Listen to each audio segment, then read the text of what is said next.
नमस्कार दोस्तों, कैसे हैं सब लोग आप। प्यारे बच्चों, एक बार ये कंफर्म कर दो, क्या आप तक मेरी आवाज ठीक से आ रही है?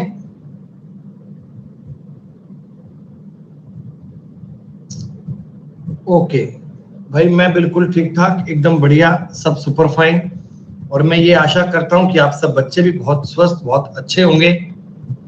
पढ़ाई दोस्तों आपकी बहुत सही से चल रही होगी, बहुत अच्छे से आप अपनी चीजों को एंजॉय कर रहे होंगे ना। प्यारे बच्चों, आज हमारी रेशियो एंड प्रोपोर्शन टॉपिक की 3rd क्लास है। इससे पहले दोस्तों हम 2 क्लास पढ़ चुके हैं और बेटा इन दोनों क्लासेस में मैंने आपको इस टॉपिक के कुछ मूलभूत कंसेप्ट सिखाए थे, कुछ बेटा जरूरी बातें मैंने आपको बताई थी। ये एक्सप्लेन किया गया था कि रेशियो टॉपिक में वैल्यू सिस्टम क्या होता है, वैल्यू सिस्टम पर डिपेंड हमने सवाल किए थे। फिर दोस्तों मैंने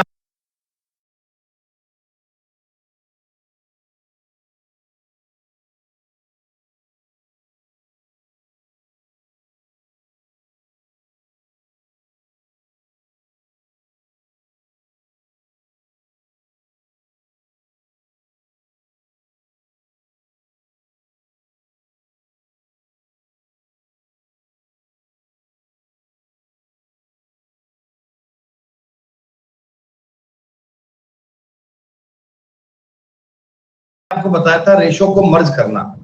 रेशो को बेटा मर्ज करने के लिए अपन ने कई प्रकार से आर्ट से काम किया था। मैंने बताया दोस्तों कि अगर सवाल काफी बड़ा बन जाए तो आप ऑप्शन से भी टैकल कर सकते हैं, और वैसे बेटा अगर सवाल करवाने के मेथड की बात आ जाए तो मेथड भी आप लोगों को ट्राई करवाया गया था। तो बच्चों, आपको शीट नंबर 1 प्रोवाइड करवा दी थी और मैं ये उम्मीद करता हूं कि आप सब बच्चों ने बेटा शीट के साथ साथ घर पे भी सवाल ट्राई करे होंगे। बेटा बिल्कुल ईमानदारी से आपने क्वेश्चन अभ्यास किया होगा और आपको बेटा कुछ सवाल समझ में भी आ गए होंगे ना। बेटा हमने जितने सवाल क्लास में ट्राई किए लगभग उतने कुछ सवाल आपने कर लिए। 1 मिनट रुक जाओ बेटा। बेटा 1 से 40 तक हम पहले कर चुके थे।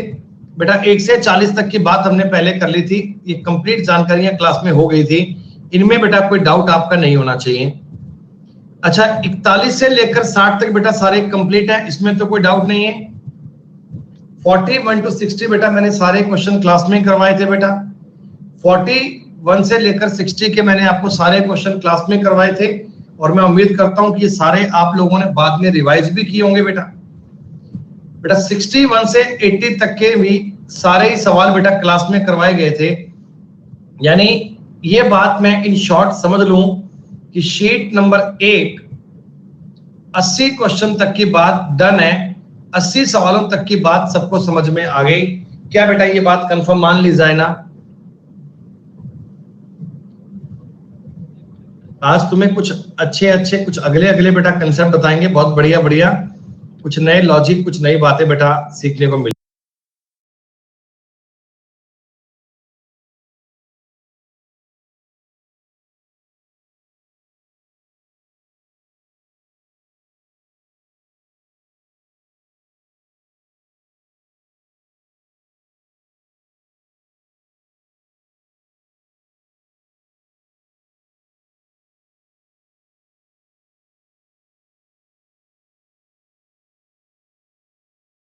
लेंगे, ठीक है। सुनो बेटा, 80 के तो बेटा सवाल आपने कर लिए थे, 81 से कहानी आगे शुरू कर रहा हूं, ध्यान दीजिए। बेटा आपके पास 3 नंबर हैं, ए बी सी। कह रहे हैं दूसरी और तीसरी संख्या का रेशो 9:16 है। बेटा सेकंड का और थर्ड का रेशो कितना है? 9:16, ठीक है। फर्स्ट और थर्ड का रेशो है 1:4। बेटा पहली और तीसरी का अनुपात 1:4 है। क्या तुम इसको 4:16 लिख सकते हो? 1:4 को 4:16 कर सकते हैं अपन, तो रेशो बन गया 4, 9 और 16, ठीक है। 116 बेटा 29 की वैल्यू है, टोटल की वैल्यू है, तो आपने बीच की संख्या ज्ञात करनी है, 9 से गुणा करेंगे। 29 चौका 9 चौका 36, 36 इज द करेक्ट आंसर। बेटा मैंने 80 तक के सवाल करवाए थे, मैंने कहा था कि 90 तक के कर लीजिएगा। बेटा बीच में कोई एक दो डाउट कोई रह गए हो बेटा, मैं उनको कर रहा हूं ना बेटा। 80 तक तो मैंने करवा दिए थे, 81 से आगे स्टार्ट कर रहा हूं। उनमें 83 भी आएगा, 87 भी आएगा, कोई चिंता की बात नहीं है। मैं आपको सवाल बेटा सारे करवा रहा हूं। बताओ, देखो 82 में बेटा कोई परेशानी नहीं थी सवाल में। पहली और दूसरी संख्याओं का अनुपात है 8-9, 8 और 9। दूसरी और तीसरी संख्या का अनुपात दोस्तों 3-4 है। क्या 3-4 को 9-12 लिख लूं? क्या बेटा 3-4 को 9-12 लिख लूं? आप कहोगे हाँ। ए, बी और सी का अगर कंबाइंड रेशियो बोला जाए तो 8, 9, 12 कह सकते हैं, 8, 9, 12 कह सकते हैं।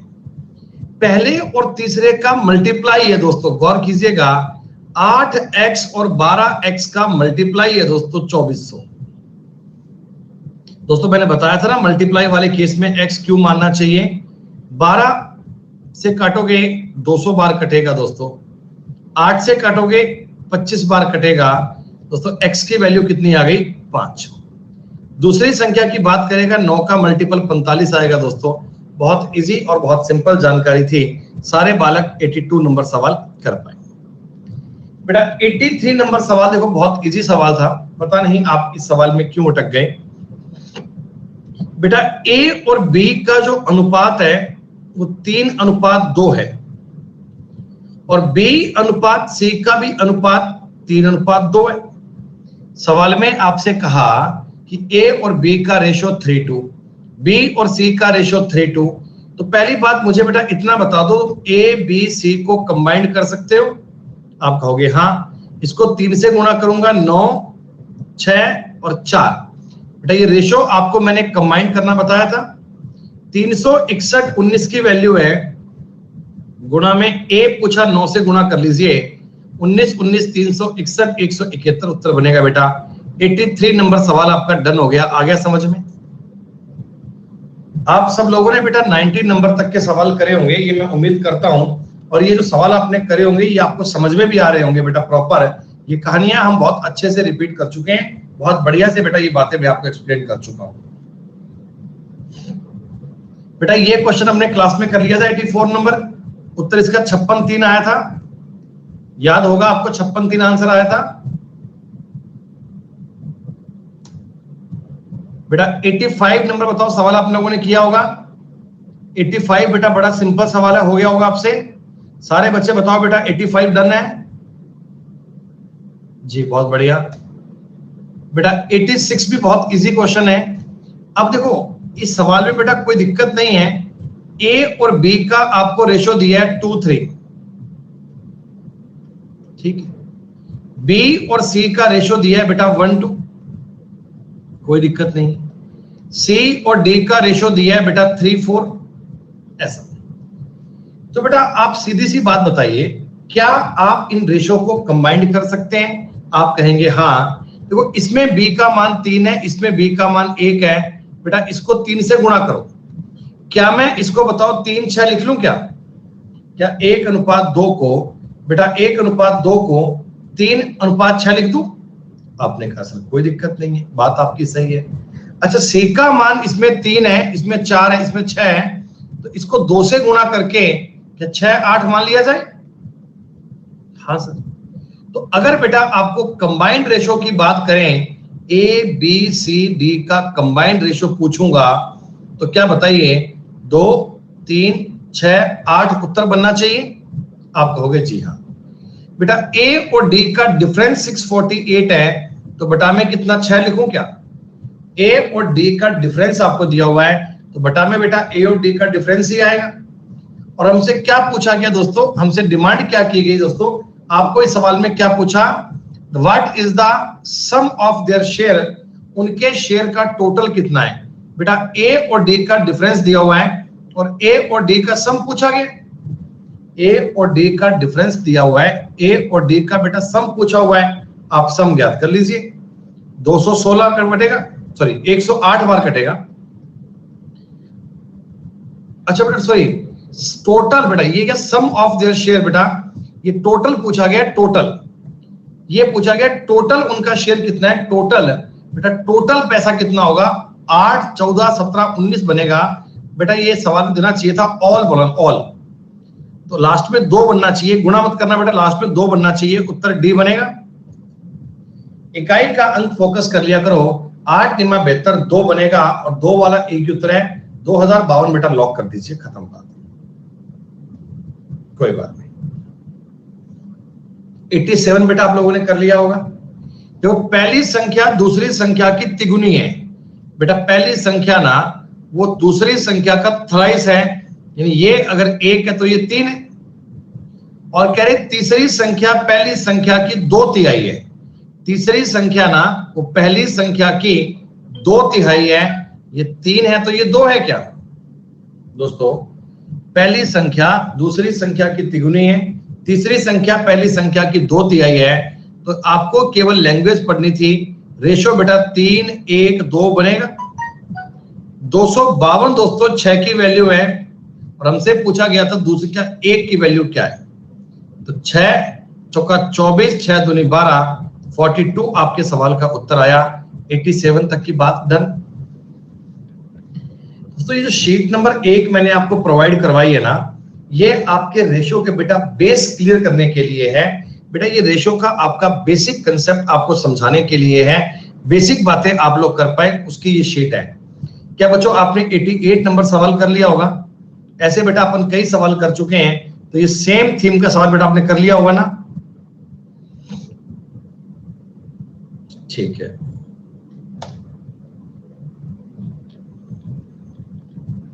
एटी 89 बेटा कर लिया होगा, सेम है 89 वाला बेटा सेम सवाल है, आप लोगों ने कर लिया होगा, बहुत बढ़िया। कितना आंसर आया इसका? ए आंसर आया होगा बेटा, इस सवाल का उत्तर ए आया था क्या बेटा? ये सीजीएल 2018 के पेपर में पूछा गया सवाल है बेटा, उत्तर आएगा 7155, इसका बेटा मैं आंसर भी याद है, उत्तर ये आया था 7155।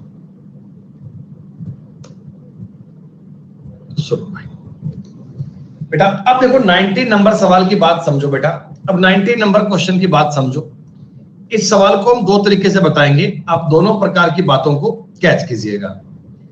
दोस्तों इन्होंने बोला कि 207 को 2 भागों में इस प्रकार डिवाइड करो कि पहले भाग के 1/8 और दूसरे भाग के 1/5 का अनुपात 5:4 हो। दोस्तों देखो पहला भाग तुम x मान लो, x का 1/8, दूसरा भाग तुम y मान लो, y का 1/5, और बेटा इनका जो अनुपात है ना वो 5:4 है। मेरी बात समझ रहे हो बेटा? या मैं आपको लिख दूं बटा में, बेहतर समझ में आएगा बेटा आपको, कि x का 1/8 और y का 1/5 जो है ना बेटा, इसका अनुपात 5:4 है। यूं मान लोगे, यूं मान लोगे बेटा, पहले भाग का 1/8 और दूसरे भाग का 1/5, रेशो इनका 5/4 है। बेटा क्रॉस मल्टीप्लाई कर लें, क्रॉस मल्टीप्लाई करेंगे तो x इंटू 1/2 बचेगा, y बचेगा। बेटा 4 का यहां गुणा करोगे, 4 से 8, 1/2 बचेगा, 5 से 5 कट जाएगा, y में 1 बनेगा। तो बेटा x और y बराबर, x बराबर 2y लिख सकते हैं, और x अनुपात y कितना आ गया? 2:1। अगर आपसे पूछे कि x और y का रेशो कितना बनेगा तो 2:1 बनेगा। अब देखो बेटा ऑप्शंस देख लो ना यार, ये सवाल डायरेक्ट 2:1 को रिप्रेजेंट कर रहा है, 69 का डबल है, ये सही बात है। ये कोई बेटा 2:1 नहीं है, ये 2:1 नहीं है, ये 2:1 नहीं है, रेशो को देखकर बात सॉल्व हो गई। अगर आपने गुणा भाग करना है तो आप कर लीजिए, इसके बटा में 3 कर लीजिए, गुणा 2 करोगे तो 138 आएगा, और गुणा 1 करोगे 69 आएगा। दोनों वैल्यू ज्ञात कर सकते हो, सही बात है बेटा, कर पाएंगे। रेशो बना के बेटा डायरेक्ट ये सवाल ज्ञात कर पाओगे, और आप चाहो तो बेटा वैसे भी कर सकते हो। अगर आप बेटा इस सवाल को यूं करोगे ना कि एक पार्ट को x मान लो, x का 1/8, दूसरा पार्ट दोस्तों बन गया 207 माइनस x, इससे थोड़ा सा काम बढ़ जाएगा बेटा, का 1/5, रेशो बनेगा 5/4। आई बात समझ में? बेटा देखो बात अभी भी सेम है, कहानी अभी भी सेम है, अभी भी हमने वही काम किया जो पहले बताया था, बस एक को x मान लिया, एक को 207 माइनस x मान लिया, ठीक है बेटा। ये गुणा करेंगे क्या बनेगा? x/2, बराबर बनेगा, ये 5 तो कट जाएगा, ये वाली बात दोस्तों। आपने कहा जी हाँ बेटा, x बराबर आएगा 414 माइनस 2x, 3x की वैल्यू बेटा आ गई और x का मान आप ज्ञात कर पाओगे बेटा। x का मान आपने फाइंड कर लिया, इसी तरीके में उत्तर आ जाएगा। लेकिन थोड़ा सा बेटा लेंथी पड़ेगा, ज्यादा आसान आपके लिए यही है, ये बात इजी है, कंफर्ट लगाइएगा बेटा। बताओ अब 90 नंबर तक की बात डन मान ली जाए। आज आपकी बेटा शीट नंबर 1 कंप्लीट हो जाएगी, शीट नंबर 2 भी मैं आपको बेटा आज ही करवा दूंगा। फिर बेटा सैटरडे और संडे की छुट्टी आगे 2 दिन की बेटा, शनिवार और रविवार को अपनी क्लास नहीं होगी, फिर अगली क्लास सोमवार को आएगी। तो उससे पहले बेटा शीट नंबर 2 भी आपको मुझे आज ही करवानी है, तो थोड़ा सा चीजों को क्विकली समझो, आपको बात को रिवाइज करना है दोस्तों। 91 नंबर सवाल देखो, आपने थोड़ा संघर्ष किया होगा और आप इस सवाल को कर पाएंगे। नहीं कर पाए तो बेटा कोई बात नहीं, देखिए मैं बता रहा हूं सवाल में क्या क्या पॉइंट है, क्या क्या बात है, समझो बेटा। 9900 रुपए को BAC में इस प्रकार आपने डिवाइड करना है कि B का हिस्सा A और C के कंबाइंड हिस्से का 2/7 है। सुनो बेटा, जो B का शेयर है ना, B का शेयर वो A और C के कंबाइंड शेयर का 2/7 है। तो 2/7 का मतलब क्या है कि इनको अगर 7 रुपए मिले हैं तो क्या B को 2 रुपए मिले हैं क्या? बेटा एक बात बताओ, B A और C के कंबाइंड का 2/7 है भाई। अगर A और C को 7 रुपए मिले हैं तो B को 2 रुपए मिले, यही तो कह सकता हूं मैं आपको। हाँ, यानी अगर आप बेटा देखो वैसे लिखना चाहो तो ऐसे लिख लो, मुझे फर्क नहीं पड़ता भाई कि B और A प्लस C का जो अनुपात है वो 2/7 है, ठीक। और C का A प्लस B से जो अनुपात है बेटा वो 3/8 है, 3/8 है। अब दोस्तों इस सवाल में देखो ध्यान रखने वाली बात क्या होती है बेटा, इस क्वेश्चन में कुछ समझने वाली बात क्या होती है। इधर वाली इक्वेशन में बेटा देखो ऊपर नीचे क्या है, A है, B है, C है। अगर मैं इन तीनों को जोड़ूंगा तो बेटा A B C बनेगा ना बेटा। भाई ये ऐसा ही तो है ना, B और A प्लस C का अनुपात लिखा हुआ है, इधर 2 लिखा हुआ है, इधर 7 लिखा हुआ है। और उसी सवाल में सेम क्वेश्चन में A प्लस B को और C को आपने 3/8 लिखा है। अब सोचने वाली बात दोस्तों ये समझना है आपको कि यार इसमें तो A plus B plus C का जोड़ 9 बन रहा है, इसमें A plus B plus C का जोड़ 11 बन रहा है। बेटा एक ही क्वेश्चन में A plus B plus C की वैल्यू अलग अलग बने, ये तो अच्छी बात नहीं है, ये तो सही बात नहीं है। तो वैल्यू सेम आनी चाहिए। सेम कैसे करेंगे बेटा, मैं इसको गुणा करूंगा 11 से और इसका गुणा करूंगा 9 से, हो जाएगा समझ। जब 11 से गुणा करोगे बेटा तो ये बन जाएगा 22 और ये बन जाएगा 77। 9 से गुणा करोगे 9 तिया 27 और 9 8 72। क्या ये बात समझ में आई? आप कहोगे हाँ सर आई। अब दोस्तों A plus B plus C का सम 99 बन रहा है दोनों केस में। अच्छा देखो इससे दोस्तों B की वैल्यू आ गई 22, बेटा B की वैल्यू जनरेट हो गई 22। C की वैल्यू बेटा आ चुकी है 27, C की वैल्यू आ चुकी है 27। बेटा A की वैल्यू बताओ कितनी, 50 आनी चाहिए क्या? बेटा बताओ A की वैल्यू 50 बननी चाहिए क्या? A की वैल्यू 50 आनी चाहिए क्या? आप देख लो बेटा, इधर 22 और 99 और इनका जोड़ भी 99, A B C क्या हो गया, बराबर है। हमें दोस्तों कहा गया था टोटल रुपया 9900 है। बेटा टोटल रुपया 9900 है, क्या ये 9999 की वैल्यू है? टोटल के बटा में टोटल ही आएगा। दोस्तों A का हिस्सा पूछा है तो 50 से गुणा कर लीजिए। अगर B का हिस्सा पूछेगा दोस्तों आप 22 से गुणा कीजिएगा।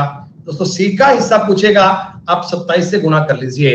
मतलब दोस्तों अगर नाम सेम है और उनमें रेशो अलग अलग है ना, तो पहले उनका रेशो इक्वल आना चाहिए। अगर रेशो सवाल में इक्वल नहीं है तो हम अपनी मर्जी से रेशो को इक्वल करने का प्रयास करेंगे। बच्चों ये रेशो को इक्वल करने वाला पहला क्वेश्चन है। अभी आगे आगे बेटा इस प्रकार के बहुत सवाल बनेंगे अपनी बेटा शीट नंबर 4 में ना, शीट नंबर 4 में इस प्रकार के आपको मतलब 20-30 क्वेश्चन मिल जाएंगे जिनमें आप इस प्रकार पैसे को इक्वल करते होंगे, तब ये बात आपको और बेहतर समझ में आएगी।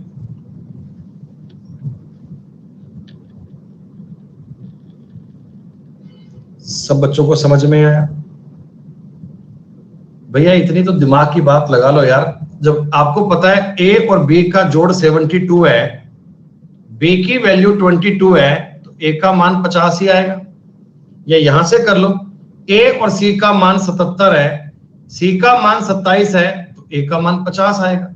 या यूं कर लो, तीनों का जोड़ 99 है, इनका 49 बन गया, इसका 50 ही आएगा।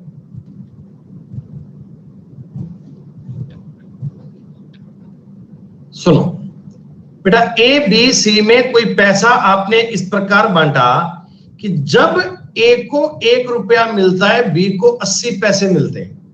बेटा रुपए और पैसे का अनुपात नहीं होता है, पैसे पैसे का होता है। मतलब जब ए को मिलते हैं 100 पैसे, तो बी को 80 पैसे मिलते हैं क्या? बोलो भैया, जब ए को 100 पैसे मिलते हैं तो बी को 80 पैसे मिलते हैं। तो क्या बताओ बेटा, मैं इनको 20 से काट के 5:4 लिख लूं? बेटा 100 पैसे का और 80 पैसे का अनुपात 5:4 लिख लें। ठीक है। जब बी को 2 रुपए मिलते हैं तो सी को 20 पैसे मिलते हैं। यानी बेटा 200 पैसे और 20 पैसे में 10:1 का अनुपात आएगा। 200 पैसे में और 20 पैसे में। बेटा जब सी को 1 रुपया तो डी को 75 पैसे, क्या इनका अनुपात 4:3 बनेगा? आपने कहा गुरुजी अब ये पैसा हमें इक्वल करना है, अब इस पैसे को हमें बांटना है सब में। बेटा पहली बात तो आप मुझे बताओ, अगर मैं ए बी सी को इक्वल करता, ए बी सी, क्या फर्स्ट वाली इक्वेशन को बेटा गुणा करना पड़ेगा 5 से और इसे 2 से करना पड़ेगा? क्या बेटा इसे 5 से, इसे 2 से करना पड़ेगा? 5 से गुणा करूंगा बेटा 25, 4 से 5 से गुणा करूंगा 20, और ये 2 बनेगा क्या? हाँ। लेकिन तो सी का मान दोस्तों 4 है, सी का मान 4 है, तो अब सबका अमाउंट इक्वल इक्वल बांटेंगे। तो क्या करेंगे बेटा, इधर आएगा 50, ये बनेगा 40, ये बनेगा 4 और ये बनेगा 3। इस अनुपात में पूरा पैसा बंटना चाहिए, इस अनुपात में पूरा पैसा बंटना चाहिए। रियांशी बेटा पहले पुरानी क्लास को पढ़ के आओ बेटा। कल हमने 1.5 घंटे में ये रेशो को मर्ज करना बताया था। कल 1.5 घंटे बेटा रेशो को मर्ज करना बताया था। अब बच्चे कह रहे हैं मर्ज कैसे किया? अब भैया कल बताया था, उन बातों को पढ़ के तो आओ एक बार। आपको कहा था कि 90 तक के सवाल करके लाना, करके क्यों नहीं लाए? 19,400 क्या है? ये टोटल की वैल्यू है, मतलब 97 की वैल्यू है। एक का हिस्सा पूछा गया, 50 पूछा गया, बेटा ये 200 बनेगा। 10,000 तुम्हारे सवाल का उत्तर बन गया। बेटा जितने बच्चे इस टॉपिक की क्लास फर्स्ट क्लास से अटेंड कर रहे हैं, क्या उनको समझ में आ गया क्या? जी सिर्फ बेटा वो बच्चे बता दो उनको समझ में आ गया, तो मैं मानूंगा सबको आ गया। बेटा मैंने बेटा ये पहले ही बोला है कि प्रॉब्लम वहीं पे आती है जहां आप क्लास को अपनी मर्जी से ज्वाइन करते हैं और फिर कहते हैं जी समझ में नहीं आया। भाई मैथ्स बहुत इजी सब्जेक्ट है, लेकिन इतना भी इजी नहीं है कि आप अपनी मर्जी से इसको अपने हिसाब से पढ़ पाओ। नहीं बेटा क्रिस्टल क्लियर है ना? जो भी बच्चे क्लास को आज ज्वाइन किए हैं पहली बार, उनसे ये निवेदन है कि पहले बेटा स्टार्टिंग वाली 2 क्लास को देख कर आओ, फिर आपको रेशो मर्ज करने में, इन सबको ऐड करने में कभी किसी बात की दिक्कत नहीं आएगी। रियांशी पांडे जी बेटा निवेदन कर चुका हूं, बेटा पहले पुरानी क्लास को पढ़कर आओ। बेटा पहले पुरानी क्लास को पढ़ोगे तभी तो बात समझ में आएगी। इस प्रकार कैसे संभव बेटा कि आप जिस पल पढ़ना स्टार्ट करो उस पर समझ में आना शुरू हो जाए? ए बी का अनुपात दिया गया है, बीसी का अनुपात दिया हुआ है, सीडी का अनुपात दिया हुआ है, और इनको कंबाइंड तो करना है। सवाल में आपको यही तो बोला इनको कंबाइंड करना, और कंबाइंड करने के दोस्तों कल आपने कम से कम क्लास में 15-20 क्वेश्चन करे होंगे ना बेटा। ये रेशो को कंबाइंड करने के क्लास में कल आपने कम से कम कह रहा हूं बेटा 15 सवाल तो करे होंगे। फिर बेटा कोई दिक्कत नहीं आएगी यार। इन सवालों को बेटा बाद में घर से भी रिवाइड करना बेटा, बाद में इन क्वेश्चन को घर पे रिपीट भी किया करो, तब जाकर ज्यादा समझ में आएगा आपको। ठीक है, सुनो बेटा, अब 93 नंबर से बेटा आपके सामने एक कैटेगरी स्टार्ट हो गई। नहीं बेटा, ये क्या कैटेगरी है इसको बहुत ध्यान से समझिएगा बेटा। इस प्रकार का एक सवाल बहुत सारे एग्जाम में पाया जाता है, एसएससी के ये एक फेवरेट सवाल है दोस्तों। ए अनुपात बी, बी अनुपात सी, सी अनुपात ए, तीन चीजें, इनमें 4:7:9 है। मतलब दोस्तों ये इनका मान नहीं दिया हुआ है दोस्तों, ये इनका मान नहीं दिया हुआ, ये आपको बताया गया कि a प्लस बी का, b प्लस सी का, c प्लस ए का जो रेशो बनेगा ना, रेशो बनेगा, रेशो बनेगा बेटा, वो बनेगा 4:7:9, रेशो बनेगा 4:7:9। ठीक है, और इसी सवाल में आपको ये बोला है कि a plus B plus C का मान 30 है, a plus B plus C का मान कितना है? 30। अब इंडिविजुअली आपसे a का मान पूछ सकता है, b का मान पूछ सकता है, c का मान पूछ सकता है, तो किसी भी प्रकार में इक्वेशन पूछ सकते हैं। दोस्तों समझो मेरी बात, ये जो 30 है ना, 30 ये एक्चुअल में ओरिजिनल वैल्यू है, ओरिजिनल, और ये जो 4:7:9 होते हैं ना, ये रेशो में दिया हुआ है, रेशो में। तो आपको ये सवाल करने के लिए एक सवाल पे पूरा फॉर्मेट समझना है, ताकि फिर आने वाले सवाल को आप समझ पाए इजीली। दोस्तों a plus B, B plus C, C plus A का रेशो दिया हुआ है। एक बात दोस्तों बताओ, अगर मैं इन तीनों को जोड़ता हूं, अगर दोस्तों मैं इन तीनों को जोड़ता हूं तो a plus B plus B plus C plus C plus A बराबर 4 + 7 + 9 बनेगा। अगर मैं इन तीनों बातों को एक बार जोड़ता हूं बेटा, ये रेशो की बात चल रही है, रेशो वाली बात। दोस्तों इसमें आप देख पा रहे हैं क्या, 2 बार ए बनेगा, 2 बार बी बनेगा, 2 बार सी बनेगा। क्या बेटा इसमें 2 बार ए बनेगा, 2 बार बी बनेगा, 2 बार सी बनेगा, बराबर 7 4 11 और 9 कितना बनेगा? 20। ठीक है, तो इससे बेटा a प्लस बी प्लस सी की वैल्यू कितनी आ गई? 10। अब एक सवाल दोस्तों मैंने आपको पूरा ये लिखकर बताया कि ऐसे हम इसको जोड़ते हैं, और a plus B plus C का जोड़ कितना बन गया? 10। बेटा फ्यूचर में कभी आपको इस सवाल से कभी सामना हो जाए तो अब आप माइंड में करोगे ना कि अगर मैं इन तीनों को जोड़ूंगा तो इनका जोड़ जो होगा वो इनके जोड़ का हाफ बनेगा। 7 4 11 9 20, 20 का हाफ बनेगा। हाफ क्यों बनेगा? वो स्ट्रक्चर आपने समझ लिया, स्ट्रक्चर आपको पता लग गया कि हाफ क्यों बनेगा। क्लियर हो गया? अच्छा दोस्तों एक बात तो बताओ यार, आप कहते हो मुझे कि a plus B plus C का मान 10 आएगा, इनमें से a प्लस बी का मान 4 दिया सवाल में। सवाल में दोस्तों a प्लस बी का मान 4 दिया हुआ है, तो बताओ ना बेटा c का मान 6 बनना चाहिए क्या? भैया a plus B plus C का मान 10 है, 1 प्लस बी का मान 4 है, तो b का मान 6 ही आएगा। आप कहोगे जी हाँ सर कोई दिक्कत नहीं है। b प्लस सी का मान 7 है दोस्तों, b प्लस सी का मान 7 है दोस्तों, a का मान बता दीजिए 3 बनेगा क्या? दोस्तों a का मान 3 बनेगा क्या? a की वैल्यू 3 बनेगी क्या? जी हाँ। और दोस्तों c प्लस a का मान 9 है, तो b का मान 1 आ गया। ये तीनों बातें आपको बता दी गई, a की वैल्यू, b की वैल्यू और c की वैल्यू आ गई। बेटा ये यूनिट का मान आ गया, यूनिट का, समझ रहे हो? ये मैंने रेशो वाली बात को सॉल्व किया है, ये बेटा मैंने रेशो वाली बात को सॉल्व किया, रेशो वाली बात से ये मान बन के आ रहे हैं। लेकिन दोस्तों a plus B plus C का ओरिजिनल जोड़ कितना था? 30। a plus B plus C का ओरिजिनल जोड़ बेटा 30 था, यानी अपने हिसाब से a plus B plus C का जोड़ 10 बन रहा है क्या? भाई सवाल कहता a plus B plus C का जोड़ 10 था, मेरे हिसाब से a plus B plus C का जोड़ कितना बन रहा है? 10 बन रहा है। दोस्तों हमें पूछा गया c की वैल्यू क्या बनेगी, बेटा सी की वैल्यू आपकी 6 बनेगी। 1 0 से 1 0 कैंसिल, 18 हमारे सवाल का उत्तर बन गया। 18 इज द राइट आंसर।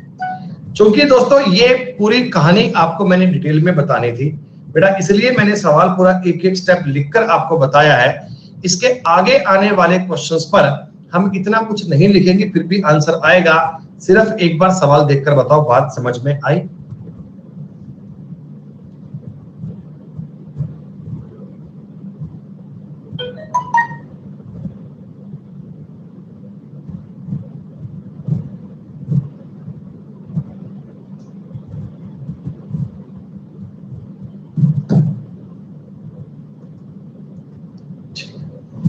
ये बेटा स्ट्रक्चर है पूरा सवाल करने का, ये मेथड होता है।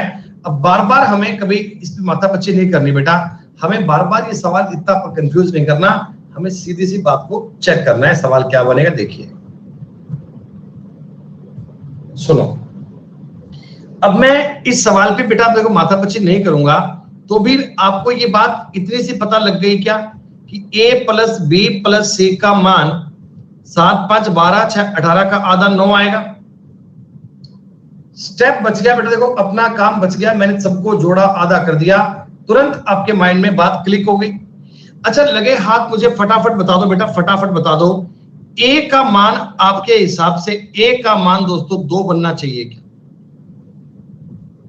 क्योंकि दोस्तों b प्लस सी कितना है, b प्लस सी तो 7 है, a का मान 2 ही आएगा ना दोस्तों। दोस्तों b का मान आपके कायदे से 3 आना चाहिए क्या बेटा? आपके कायदे से b का मान 3 आना चाहिए क्या? और c का मान 4 बनना चाहिए क्या? 4 3 7 और 2 9। बेटा सीधी सी बात है, a प्लस बी प्लस सी दिया हुआ है, तो a प्लस बी घटाऊंगा c का मान आएगा, b प्लस सी घटाऊंगा a का मान आएगा, और ये घटाऊंगा तो b का मान आएगा। देखो बेटा पहले आपने सवाल कितने लंबे प्रकार में किया था, और अब हमने बहुत इजीली कर लिया, अब हमने बहुत आसानी से कर लिया, तुरंत आपके सवाल का उत्तर आ गया। अविनाश चौहान बेटा आपकी हमारे इस कोर्स में पहली क्लास है क्या बेटा? फर्स्ट टाइम पढ़ रहे हो एक बार क्लास में?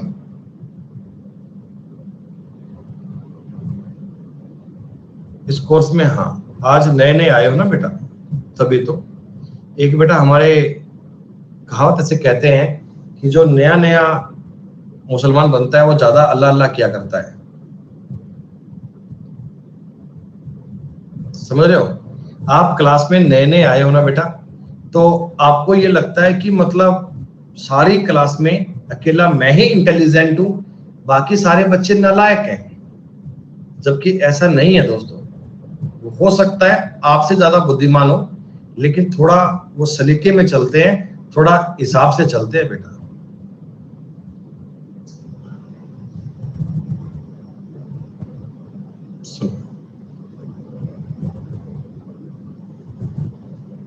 बेटा आपको ये बात सीधी सी पता लग गई कि तीनों को आपने जोड़ा, a प्लस बी प्लस सी 9 आ गया।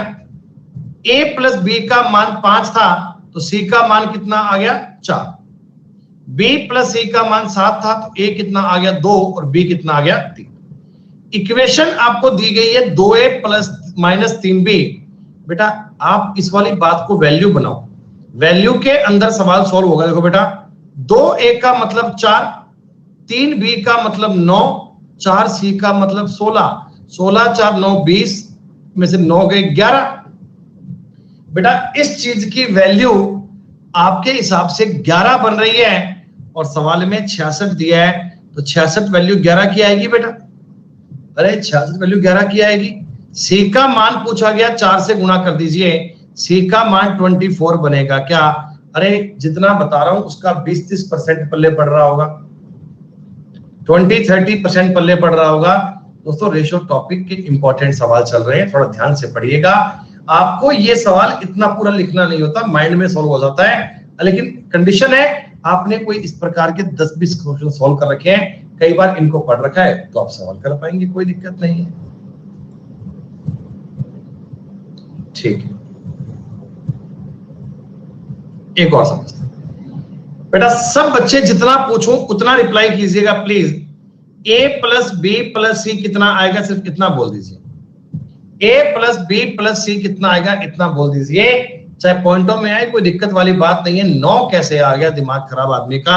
10.5 नहीं बनेगा क्या? 7 और 6 13 और 8 21, 21 का आधा करूंगा बेटा 10.5 बनेगा, 10.5 बनेगा। हाँ, अच्छा आपको ये बात देखो सवाल में दी गई है कि a प्लस बी का मान 6 है। मेरे भाई a प्लस बी का मान 6 है, तो c का मान कितना 4.5 बनेगा क्या? अरे c का मान 4.5 बनेगा क्या? हाँ दोस्तों, b प्लस c का मान अगर 7 है तो a का मान कितना 3.5 बनेगा क्या? वाह। और दोस्तों b का मान 2.5 आना चाहिए। क्या सारे बच्चों ने तीनों मान तुरंत माइंड में जज कर लिए थे? बहुत बढ़िया। अब दोस्तों देखो, ये जो 14 है, 14 एबीसी का जोड़ है, और हमारे हिसाब से एबीसी का जोड़ 10.5 आ रहा है, 10.5 आ रहा है। मल्टीप्लाई किससे करना है? सी का मान चाहिए 4.5 से मल्टीप्लाई करना है दोस्तों। पॉइंट से पॉइंट कट जाएगा, 15 तिया 45, 15 7 105, 7 दूनी 14, 6 तुम्हारे सवाल का उत्तर आ गया। विद इन 15 से 20 सेकंड आप इस सवाल को सॉल्व कर सकते हैं। लेकिन अगर आपको ये बेसिक तरीका बेटा आना चाहिए, ये सब बातें बार बार लिखने की नीड नहीं होती कि a प्लस बी प्लस सी लिखना है, बटा में करना है। सवाल बेटा क्विकली होगा जब आपने शीट को 3-4 बार सॉल्व कर लिया ना। जब बेटा इन शीट्स को आपने 3-4 बार सॉल्व कर लिया तो आपको लगेगा यार ये सवाल तो बड़े इजी हैं, तुरंत सॉल्व हो जा रहे हैं हमसे। इजी पीजी क्वेश्चन है ना ये दोस्तों। एक बार आपसे पूछा क्या वो छोड़ो, इस बात को गौर करते आप मुझे सिर्फ इतना बता दो बेटा, a plus B plus C कितना आएगा? तो आप कहना 7 और 6 13 और 5 18 का आधा 9 बनेगा। ये काम दोस्तों 10 सेकंड का भी नहीं है ना। अब दोस्तों a प्लस बी का मान अगर 7 है तो c का मान कितना 2 बनेगा क्या? अरे भैया c का मान 2 बनेगा। b प्लस c का मान दोस्तों 6 है तो a का मान 3 बनेगा क्या? और दोस्तों b का मान 4 बनेगा क्या? ये तीनों मान ज्ञात किए सकते हैं। अब दोस्तों देखो, आपको ना ओरिजिनल वैल्यू नहीं पूछी है, आपको सवाल रेशो में पूछा है। बेटा अगर ओरिजिनल वैल्यू पूछते, एक बात समझना मेरी बात को, अगर मैं आपसे पूछता ओरिजिनल वैल्यू बेटा, तो बताओ 27 के बटा में 9 लिखता ना भाई, टोटल के बटा में टोटल ही आएगा। a प्लस बी प्लस सी के बटा में क्या आएगा? a प्लस बी प्लस सी आएगा। अगर a का मान चाहिए तो आप 3 से गुणा करोगे, b का मान चाहिए तो 4 से गुणा करोगे, c का मान चाहिए तो 2 से गुणा करोगे। ये तो मान ज्ञात कर सकते हो डायरेक्ट। लेकिन आपको रेशो पूछा है बेटा, रेशो में कोई फर्क नहीं पड़ता। आपका उत्तर क्या बनेगा? 1/3 अनुपात 1/4 अनुपात 1/2। रेशो पूछा है बेटा, रेशो दिया है तो रेशो हो जाएगा सवाल। ओरिजिनल वैल्यू आपके काम ही नहीं आएगी। क्या बेटा पूरे इक्वेशन को 12 से गुणा करना पड़ेगा?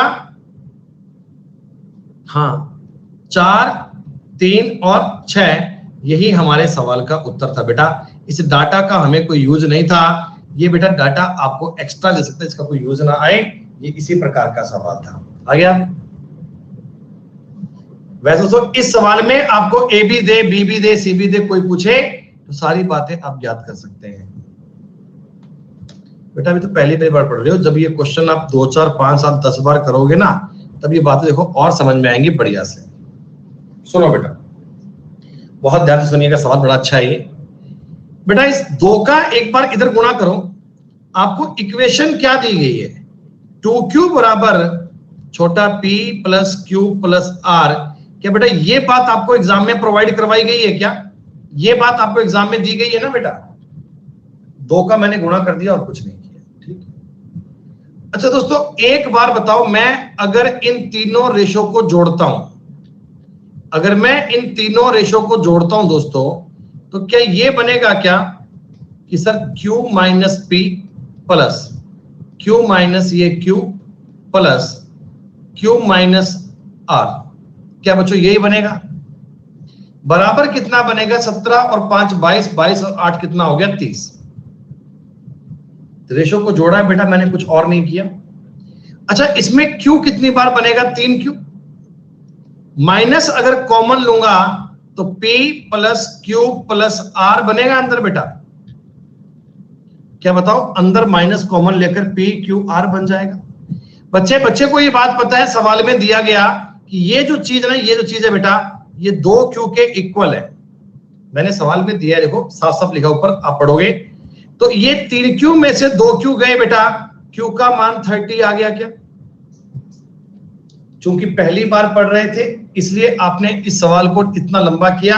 वैसे अगली बार दिमाग में समझ लोगे कि तीनों को जोड़ोगे तो 3Q बनेगा, फिर इधर से PQR बनेगा, वो 2Q घटेगा और Q बनेगा। ये चीजें सेंस बेटा बन जाता है, कई बार सवाल करने के बाद ये समझ में बात आ जाती है। प्यारे बच्चों, एक बात समझो, इतनी बात तो सारे बच्चों को क्लियर है बेटा? इतनी बात तो सारे बच्चों को क्लियर है? चलो मैं थोड़ा बेटा इसके मिटा रहा हूं ना, मेरे पास थोड़ा स्पेस कम पड़ रहा है बेटा। मैं आपको ये कह रहा हूं, मैंने आपको अभी अभी काउंट करके बताया Q का मान कितना आया था, 30। अब आप अपने सवाल को बेटा पढ़ना सीखो। देखिए Q माइनस, देखो इस Q का मान तो 30 है, ये बात तो आपको पता लग गई, आपने काउंट कर लिया अभी अभी बेटा। Q में से यानी 30 में से कितना घटाऊं कि 17 आ जाए? बताओ बेटा कितना घटाऊं कि 17 आ जाए? आप कहना 13 घटा दो सर, 13। इस 30 में से कितना घटाऊं कि यहां 5 आ जाए? तो आप कहना सर 25 घटा दो। और इस 30 में से कितना घटाऊं कि 8 आ जाए? आप कहना जी 22 घटा दो। मतलब दोस्तों ये P, ये Q और R का आपने रेशो पूछा ना, तो मैं आपको कह सकता हूं 13, 25, 22 आपके सवाल का उत्तर बनेगा। बिना कोई परेशानी के टिक कर सकते हैं। 97 नंबर सवाल दोस्तों, मैं उम्मीद करता हूं आपको समझ में आ गया होगा। आई बात समझ में? कोई मुश्किल जानकारी नहीं है, बस आसान सी डेटा की बात है बेटा। सवाल को पढ़ना आना चाहिए, और ये सवाल आप 3-4 बार रिपीट करोगे ना बेटा, तो मस्तिष्क में इतने बढ़िया फिट हो जाएंगे कि कभी जीवन में इन सवालों में आपको दिक्कत आ ही नहीं सकती बेटा, नेवर। दोस्तों आपने कभी ट्रायंगल में एक बात पढ़ी होगी, ट्रायंगल में एक होता है पेरीमीटर, एक होता है सेमी पेरीमीटर। बेटा आप एक बात समझो, ये मान लो आपके पास एक ट्रायंगल है,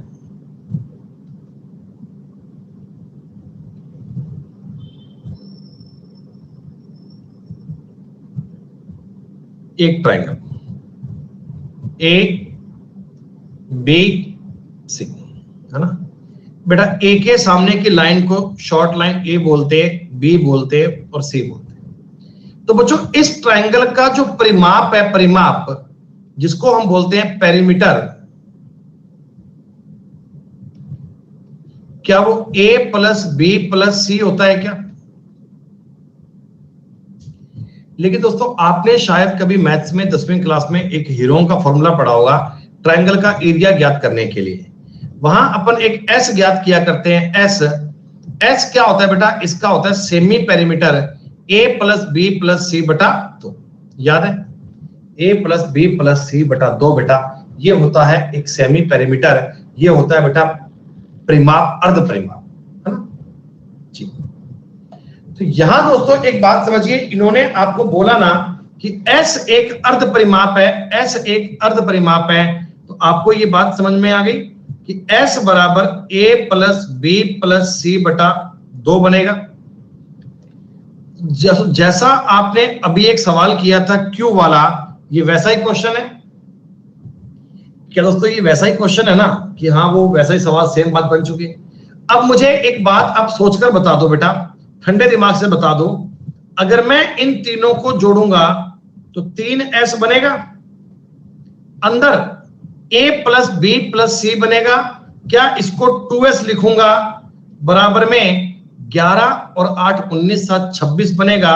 दोस्तों S का मतलब इस सवाल में 26 बनेगा क्या? बताओ भाई, अरे बताओ बताओ, S का मतलब 26 बनेगा ना? अब ये सब कहानी लिखनी नहीं है, देखो माइंड में सॉल्व करना है बेटा। 26 में से कितना घटाऊं कि 11 बने? तो आप कहना जी यहां 15 लिख लो सर, और 26 में से 18 लिख लो सर, और 26 में से यहां 19 लिख लो सर। आपके सवाल का उत्तर बन गया 15:18:19, ऑप्शन नंबर सी। सवाल नंबर 97 और 98 दोनों एक जैसे हैं दोस्तों। 97 और 98 दोनों सेम क्वेश्चन थे, दोनों आपको समझ में आ गए होंगे।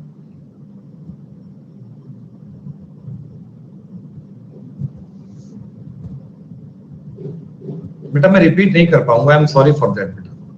97 मैंने सवाल अभी अभी करवाया था, 98 अबे दिमाग से पैदल आदमी तू, तेरे को ये बात अभी मैंने लिखकर बताई थी कि a + b + c बटा 2 है, तो इस 2s का मान a + b + c नहीं कह सकते क्या?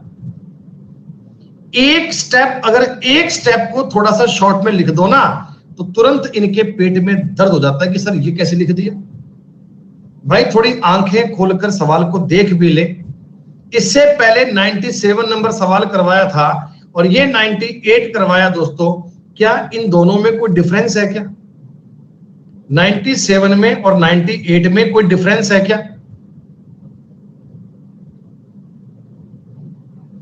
बिल्कुल बेटा। अगर डिट्टो सवाल भी करवाएंगे ना और मान लो मैं पागल आदमी एक स्टेप मैंने गलती से कम लिख दिया, एक स्टेप मैंने गलती से कम लिख दिया कि चलो ये बालक बात समझ जाएंगे, तो नहीं नहीं नहीं नहीं सर, कैसे कर दिया आपने सर, ये मतलब कैसे बन गया सर, ये सर क्या बात हो गई सर, ये समझ नहीं आया। टाइम वेस्ट नहीं करते भैया, जीवन में दुखी आदमी है, दुखी रहेंगे। तुम्हारा डाउट है भैया, ओझा रहेगा, कोई इलाज नहीं है। सुनो प्यारे बच्चों, आप इस क्लास में ना मैथ्स पढ़ रहे हैं, ठीक है बेटा। मैथ्स कोई ऐसा नहीं है कि तुम जिस पल से क्लास को ज्वाइन करो उस पल से आपको समझ में आना शुरू हो जाए। बेटा जो भी टॉपिक पढ़ो ना, आपसे निवेदन है बेटा उसकी बेसिक वाली यानी कि फर्स्ट क्लास से पढ़ते हुए आओ। चाहे रिकॉर्डिंग देखो चाहे जो मर्जी करो बेटा, पहली क्लास से पढ़ोगे और सारे साथ साथ में शीट को सॉल्व करोगे ना, तब तो जाकर आपको बात समझ में आएगी।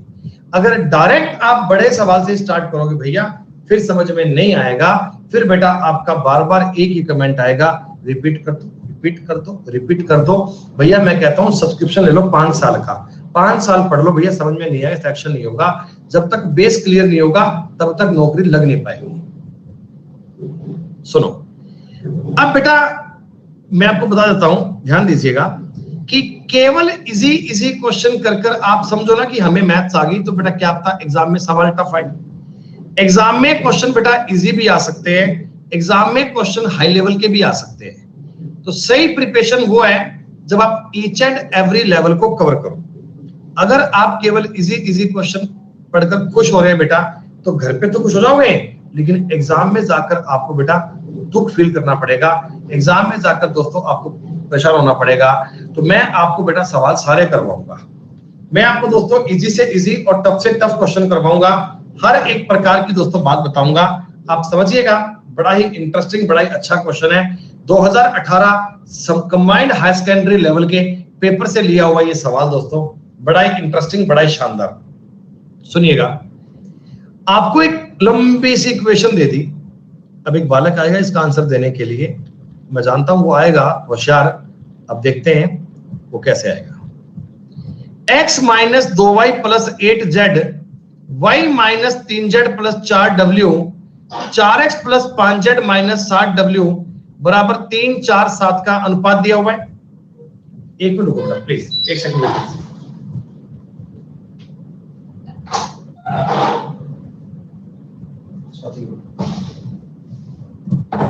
ठीक,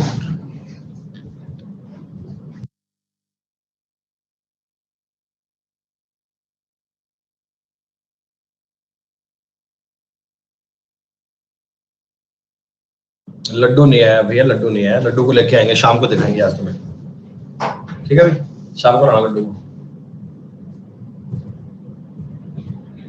गिर जाएगी चलिए। सुनो बेटा ध्यान दीजिए सवाल पे आप। x - 2y + 8z, y - 3z + 4w + 4x + 5z - 7w। बेटा देखो इस सवाल पे ना आप जरा नजर मारा करो ऑप्शन के। बेटा जरा नजर मारिएगा ऑप्शन पे ये 5 लिखा है, ये 6 लिखा है, ये 7 लिखा है, ये 8 लिखा है। मतलब बेटा मेरे को जो उत्तर चाहिए ना, मेरे को जो उत्तर चाहिए ना बेटा, उसमें ना तो कहीं पे x है, ना y है, ना w है। ये सारे एलिमेंट दोस्तों आपको काटने हैं, ठीक। अरे ये बटा में w तभी कट पाएगा जब ऊपर w कटेगा, सीधी सी बात है। थोड़ा सा आप लॉजिकल बात को समझें बेटा, इस इक्वेशन पे जरा तुम गौर लगाओ, जरा बात को समझो। तो क्या 3 और 4 ये बताओ 7 होते हैं क्या? मतलब आपने देखो डेटा भी कितना अच्छा दिया है बेटा, 3 और 4 का जोड़ 7 बनता है। मतलब मेरी बात समझो, क्वेश्चन कहता ये वाली चीज इसका मान 3 है, क्वेश्चन कहता इस चीज का मान 4 है, क्वेश्चन कहता इस चीज का मान 7 है। आपको 3 इक्वेशन दी गई हैं, एक का मान 3 दिया गया, एक का मान 4 दिया गया, एक का मान 7 दिया गया। दोस्तों आप मुझे बता दो 3 + 4 = 7 होता है क्या? आप कहोगे हाँ।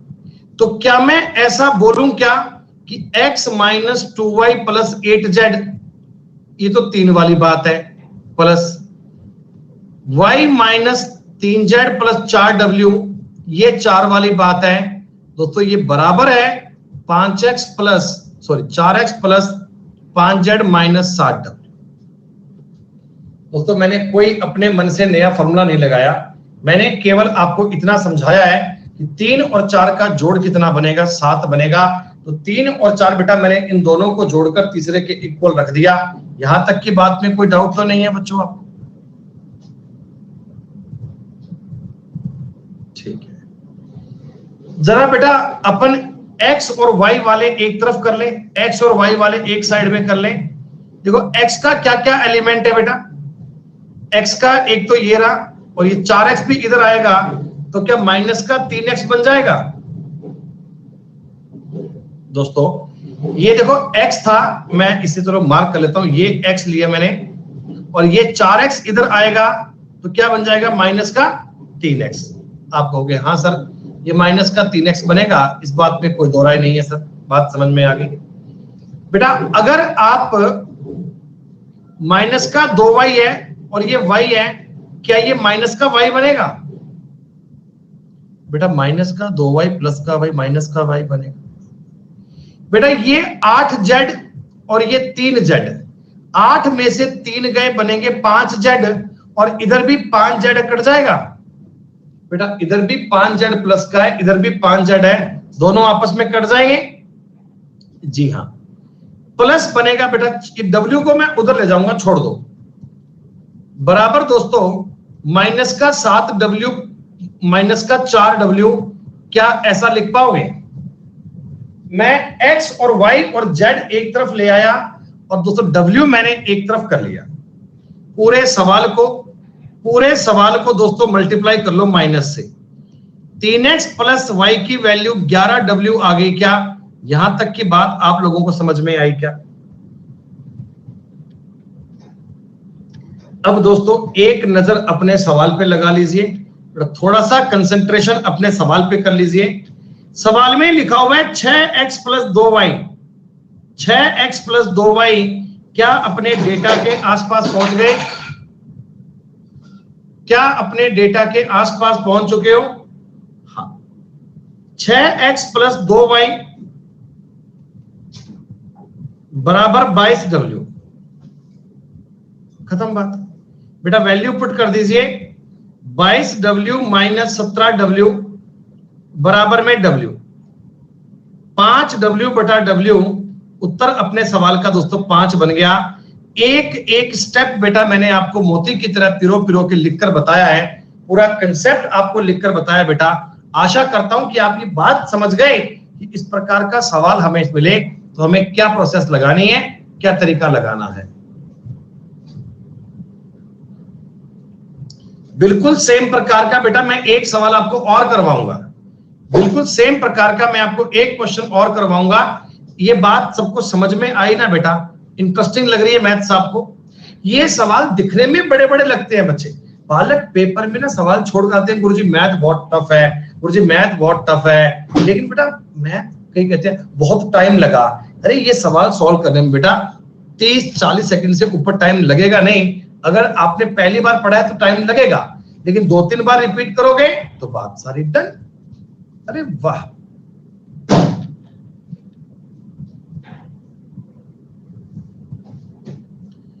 बेटा अगेन मुझे एक बार बता दो, मैं ये सवाल नहीं करूंगा, आप मेरी बात को समझना। बेटा इसमें बताओ 2, 3, 5 लिखा हुआ है, क्या 2 और 3 बराबर 5 के इक्वल होते होते? हाँ दोस्तों, जिसने सवाल बनाना है ना, उसे आपसे ज्यादा चिंता है डेटा को सेट करने की। y minus Z plus 2w बराबर 2x plus Z minus W. क्या ये बात आपको दी गई सेम? भैया एक ही प्रकार के दो दो सवाल इसीलिए लिए गए हैं कि कंसेप्ट आपका पूरा क्लियर हो जाए। ठीक है, मेरी कोशिश को समझना बेटे आप। क्या दोस्तों इस z से इस z काट दूं? कोई दिक्कत नहीं। इस y से ये y काट लूं? आपने कहा जी कोई दिक्कत नहीं है, कट जाएगा।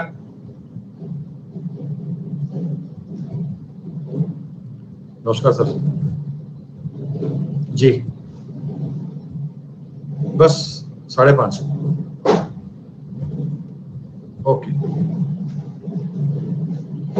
x minus Z minus 2x इधर आ गया बराबर माइनस डब्ल्यू माइनस का 2w। बेटा बात समझ में आ रही है? बोलो भैया। इधर से क्या बचेगा? माइनस एक्स माइनस जेड बराबर माइनस का 3w। आपने कहा जी हाँ, पूरे सवाल को माइनस से मल्टीप्लाई कर दीजिए, x प्लस जेड बराबर 3w। यहां तक की बात बच्चे बच्चे के दिमाग में आ चुकी है। लेकिन सर हमें तो 3x plus 3z minus 2w चाहिए। ये बनेगा 9w, 9 में से 2 गए 7w। 7w और w का अनुपात लोगे 7:1 आंसर आएगा। क्या बच्चों 100 नंबर तक के क्वेश्चन डन मान लिए जाएं? क्या बच्चों 100 नंबर तक के सवाल आपके कंप्लीट मान लिए जाएं? ये मान लिए जाएं कि सारे बच्चों को 100 सवाल पूर्णतः समझ में आ चुके हैं। चलो बेटा, बेटा समय है एक छोटे से ब्रेक का। बेटा 5 मिनट का ब्रेक लेंगे और बेटा मैं आपको बता दूं आज हम 6 बजे तक पढ़ने वाले हैं। बेटा सब लोग मेंटली प्रिपेयर रहिएगा। आज बेटा अपन 6 बजे तक पढ़ेंगे, 6 o'clock तक पढ़ेंगे बेटा, क्योंकि आज मुझे आपको सैटरडे और संडे का होमवर्क भी देना है। सैटरडे और संडे का बेटा होमवर्क भी अलॉट करना है, तो इसके लिए कुछ टाइम एक्स्ट्रा मिलेगा। प्यारे बच्चों मैं आपको साबित कर दूं बात ये कि एक्स्ट्रा टाइम पढ़ाने पर मुझे फाइनेंशियली किसी प्रकार का बेनिफिट नहीं होता। ये सिर्फ और सिर्फ बेटा आपके फायदे के लिए है, आपके लाभ के लिए है, चीजें आपके प्रॉफिट के लिए की जाती हैं। भैया जिनकी क्लास है वो जाओ यार, कोई मना थोड़ी है। ठीक है, मिलते हैं ब्रेक के बाद।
हाँ जी बच्चों, वेलकम बैक।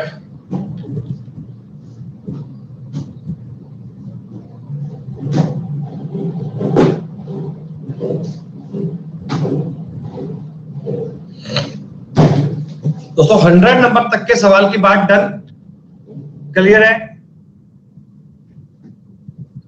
हमने आपको बताया बेटा पूरे सवाल में आपने वैल्यू ज्ञात करनी है, चीजों को इक्वेशन में सॉर्ट आउट करना है, इक्वेशन बनेगी, बात समझ में आ जाएगी, मामला डन।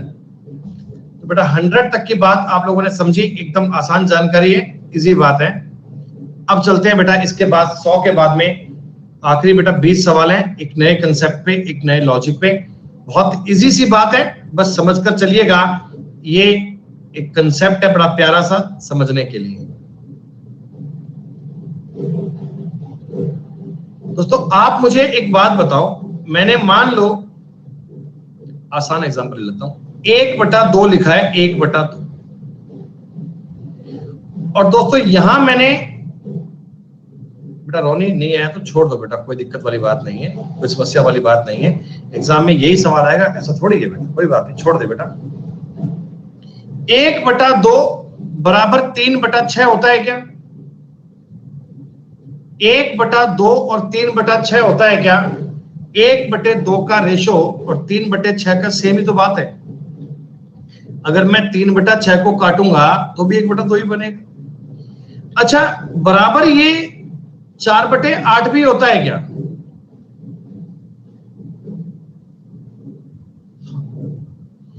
दोस्तों अब मैं आपको ये कहना चाहता हूं, तुम ऊपर वाली चीजों को जोड़ो, 1 + 3 + 4, नीचे वाली चीजों को भी जोड़ो, 2 + 6 + 8। आप मुझे बताओ इससे क्या बनेगा? 4 और 3 7 और 1 8, 8 6 14 और 2 16। तो बेटा इससे भी तो 1/2 ही बन रहा है, मतलब ये चीज भी तो इसके बराबर ही है, ये चीज भी तो बराबर ही है, कोई फर्क तो नहीं पड़ेगा इसमें। यानी इसी बात को अगर मैं आपको लिखना चाहता हूं बेटा, मैं ऐसे बोल सकता हूं क्या? A/B अगर C/D के बराबर है और E/F के बराबर है, तो इससे मैं कह सकता हूं A + C + E बटा B + D + F इक्वल है। जो चीजें आपको ऊपर बताई थी, क्या सेम बात है बच्चों? सेम बात आपको समझ में आई? मतलब A और B का रेशो, C और D का रेशो, E और F का रेशो अगर इक्वल है, तो मैं ऊपर वाली चीजों को जोड़कर नीचे वाली चीजों को जोड़कर लिख सकता हूं बेटा, कोई फर्क नहीं पड़ेगा, कोई दिक्कत नहीं है, उत्तर सेम बनेगा। बेटा मैं तो आपको यह भी कह सकता हूं कि A/B बराबर है C/D, A/B बराबर है C/D। तो ये चीज भी आप इसको ना कैसे मर्जी लिख लो बेटा, A + C और B + D भी बराबर ही आएगा। आप अगर ऐसे लिखोगे ना कि 2A - C बटा 2B - D, तो भी बराबर ही आएगा। आप मेरी बात समझ रहे हो बेटा? ये रेशो है, रेशो। मैंने ऊपर नीचे 2-2 लिखा, कोई फर्क तो पड़ेगा ही नहीं बेटा। अरे मैं ऊपर नीचे 2-2 क्या, इधर 100 कर दूं, इधर 100 कर दूं, कोई फर्क तो पड़ेगा ही नहीं ना बेटा। ऊपर नीचे अगर सेम चीज से मल्टीप्लाई करेंगे, कोई दिक्कत वाली बात नहीं है। आप एग्जांपल के लिए एक बार और समझो, मैंने कहा 3/4 है, ये चीज 9/12 के बराबर है क्या? दोस्तों ये चीज 9/12 के बराबर। अब देखो, अगर मैं इसके ऊपर नीचे 10 से गुणा कर लूं बेटा, इसके मैं ऊपर नीचे 10 से गुणा कर दूं, अगर मैं आपके सामने 10 × 3/10 × 4 कर दूं, मान लो, कोई फर्क नहीं पड़ता। इसमें से आगे वाला पॉइंट घटा दूं, 9 में 12 घटा दूं, कोई फर्क नहीं पड़ेगा, गारंटी है इस बात की। 30 में से 9 गए 21 और ये 28, अभी भी काट के 3 4 ही बनेगा बेटा। देखो, तो मैं आपको जो नियम बताना चाहता हूं, मैं आपको जो नियम सिखाना चाहता हूं बेटा, कि A/B बराबर है C/D के, बराबर है E/F के, इसको आप ना a प्लस सी प्लस ई बटा b plus D plus f कह सकते हो, कोई फर्क नहीं पड़ेगा। ध्यान रखिएगा, अगर तुमने c वाले पे माइनस लगाया है तो नीचे भी माइनस ही आएगा। c के आगे तुमने 50 ऐड कर दिया तो यहां भी 50 ऐड करने पे कोई फर्क नहीं पड़ेगा, कोई परिवर्तन की बात नहीं है। Is it clear, is it okay? नियम समझ में आया? तुम्हें प्रतिपादित करके बता दिया कैसे ये नियम बनता है।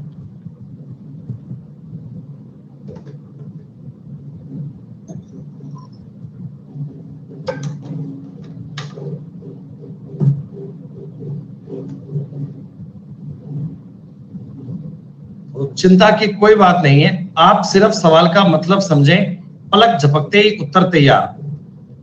a बटा बी बराबर सी बटा डी बराबर 3/2 है। अब देखो मैं a के ऊपर नीचे बेटा 13 लगा दूं, कोई फर्क तो पड़ेगा ही नहीं, कोई फर्क तो पड़ेगा ही नहीं। अच्छा, c के आगे 111, इसके आगे भी 111 लगा दूं, कोई फर्क नहीं पड़ेगा। क्या उत्तर 3/2 ही आएगा ना बेटा? अब देखने में लगता है जी सवाल तो काफी बड़ा है, लेकिन दोस्तों अगर आपको नियम पता है, अगर आपको रूल पता है तो बड़ी आसानी से कर पाएंगे सवाल।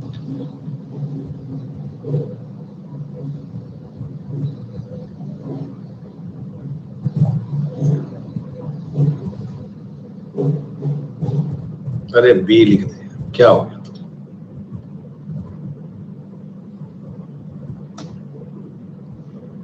अब देखो, सिर्फ सवाल पे नजर मारने की बात है बेटा, सिर्फ सवाल को एक पल निहारने की बात है। a बटा बी सी बटा डी ई बटा एफ, 2a बटा 2b 3c बटा 3d 5e बटा 5f बेटा, अभी भी उत्तर बताओ 9/5 ही तो बनेगा। अभी भी क्या आंसर 9/5 ही बनेगा, हमें माथापच्ची करने की नीड थोड़ी है। खत्म।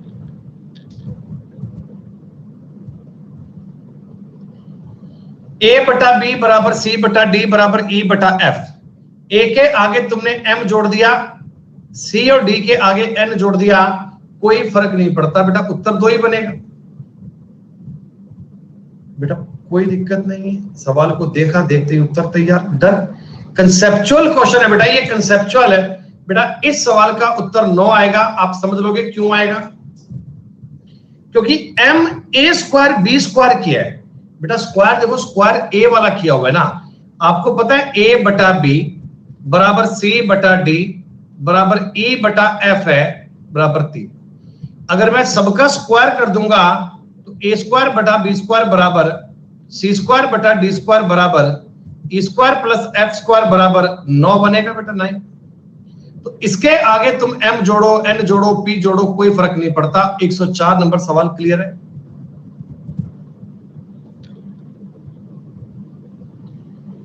बेटा इस सवाल का उत्तर बताओ कितना आएगा, 4 या 16? 16 करने वालों आपने गलत कर दिया, उत्तर 4 बनेगा, उत्तर 4 बनेगा बेटा। ध्यान से देखो, इसमें a और b का स्क्वायर नहीं किया भाई साहब, a और b का स्क्वायर नहीं किया। देखो इधर तो a लिखा हुआ है, इधर b लिखा हुआ है, c और d लिखा हुआ है, e और f लिखा हुआ है। अब आगे इनके मैं m स्क्वायर से गुणा करूं या m से गुणा करूं, कोई फर्क नहीं पड़ता। अरे भाई आप बात को समझो, अगर मैं a स्क्वायर और b स्क्वायर लिखता तो आपको स्क्वायर करना पड़ता, लेकिन अगर आपने ये आगे m स्क्वायर n स्क्वायर लगवा दिया, अरे तो 2 कर लो यार, ये कोई बड़ी बात थोड़ी है। तो आप इन चीजों को समझोगे बेटा, ये पूरा कंसेप्ट एक जैसा है कि अगर आगे वाले एलिमेंट पर स्क्वायर होता, क्यूब होता, उससे तो कोई फर्क ही नहीं पड़ेगा बेटा।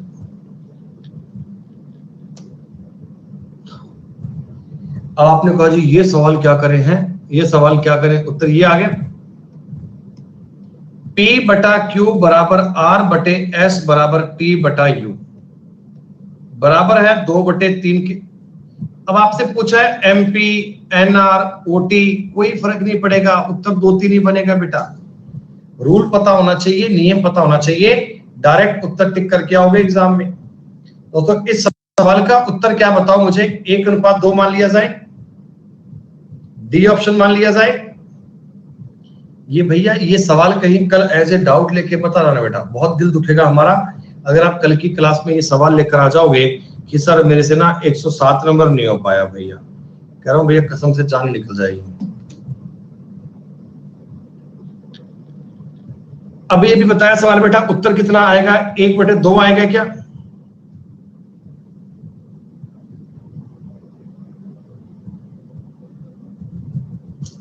दोस्तों ये एक इंटरेस्टिंग सवाल है, दोस्तों ये एक बढ़िया सवाल है, जरा ध्यान दीजिएगा, ध्यान दीजिए दोस्तों। ए बटा बी प्लस सी बराबर बी बटा सी प्लस ए, सी ए प्लस बी है, ठीक है।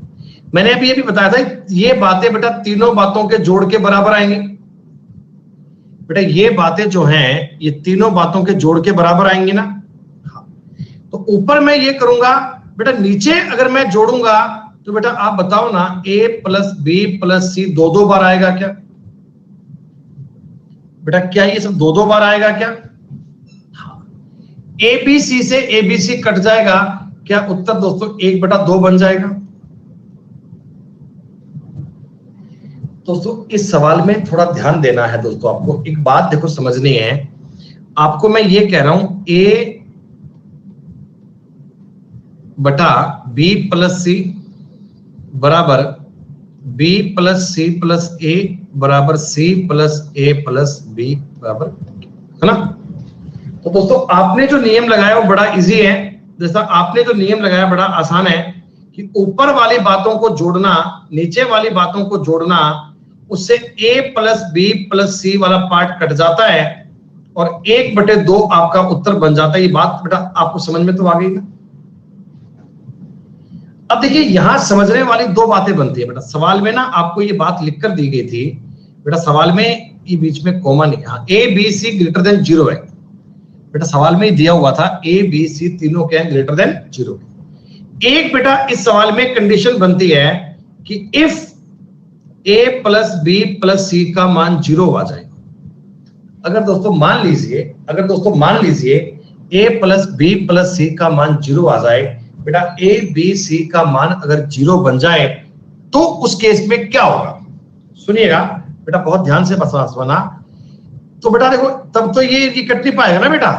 अगर a plus B plus C का मान 0 है बेटा, तो 0 और 0 आपस में कट नहीं पाएगा, मामला खराब हो जाएगा सवाल में। तब मुझे क्या करना पड़ेगा? समझो बेटा, समझो। ए का मान क्या है दोस्तों? ए का मान देखो, ए बी प्लस सी की जगह पे माइनस ए रख सकते हैं बेटा। बताओ बी प्लस सी की जगह पे माइनस ए रख सकते हैं ना, यानी ये काट कर बताओ -1 बनेगा, -1 है ना बेटा। बी बटा में सी प्लस ए की जगह माइनस बी रखेंगे तो -1 आएगा। सी ए प्लस बी की जगह -c रखूंगा तो -1 आएगा। मतलब दोस्तों अपने इस सवाल का उत्तर 1/2 भी आ सकता है और -1 भी आ सकता है। ये दोनों उत्तर बन सकते हैं। आ गई बात समझ में? अबे नालायक आदमी, जब a plus B plus C का मान 0 है, जब a plus B plus C का मान 0 है, ये a उधर जाएगा तो b प्लस सी का मान -1 नहीं बन जाएगा क्या? b प्लस सी का मान -1 नहीं बन जाएगा क्या? तो मैंने इस b प्लस सी की जगह पे -a रख दिया, इस a से ये कट गया, ये -1 उत्तर बन गया। डन। मैं आपको ये कहना चाहता हूं, मैं आपको बेटा ये समझाना चाहता हूं कि a बटा a प्लस बी, नहीं b प्लस सी था ना, हाँ, a बटा b प्लस सी बराबर b बटा c प्लस a बराबर c बटा a प्लस b। इस चीज के मान की अगर बात करें तो बेटा 2 चीजें बात बन सकती हैं। इसमें 2 कंडीशन बनती है बेटा। पहली, if a plus b plus c is equal to 0 then answer will be -1। Answer will be -1 बेटा। अगर कभी a b c ये 0 या 0 से बड़ा कोई भी आ जाए, मतलब कि नॉन जीरो आ जाए। बेटा ये चीज अगर नॉन जीरो है, छोटी भी हो सकती है, बड़ी भी हो सकती है, कोई भी हो सकती है, तब आपके सवाल का उत्तर 1/2 बनेगा। ये मैंने आपको दोनों कंडीशन बता दी है बेटा, दोनों चीजें बताओ आपको समझ में आ गई। लॉजिकल बात पल्ले पड़नी चाहिए दोस्तों, कंसेप्ट आपको समझ में आना चाहिए, लॉजिक आपके समझ में पल्ले पड़ना चाहिए।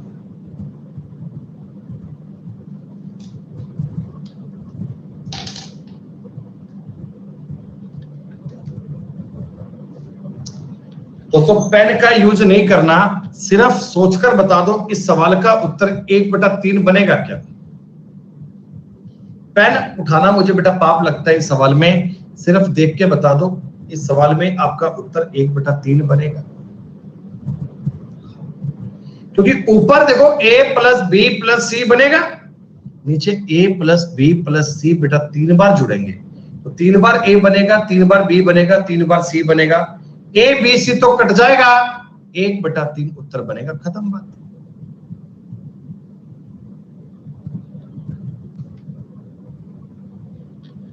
बेटा इस सवाल का उत्तर बताओ 1/4 बनना चाहिए क्या? क्योंकि बटा में 4 बार a बनेगा, 4 बार b बनेगा, 4 बार c बनेगा, 1/4 तुम्हारे सवाल का उत्तर बनेगा। 1/4 is the correct answer.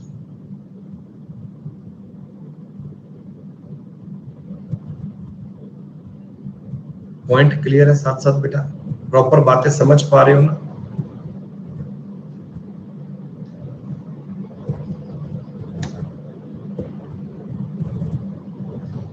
Please 1 minute का वेट कीजिए दोस्तों, बड़ा ही इंटरेस्टिंग, बड़ा ही अच्छा, बड़ा ही शानदार सवाल है और हमने एक्स वाई जेड का रेशो पूछा है। बेटा एक बात मुझे बता दो, y/x - z है बराबर y + x/z है बराबर x/y है क्या?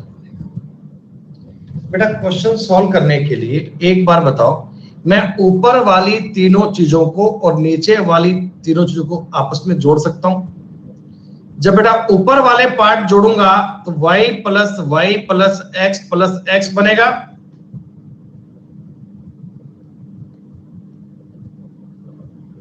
बराबर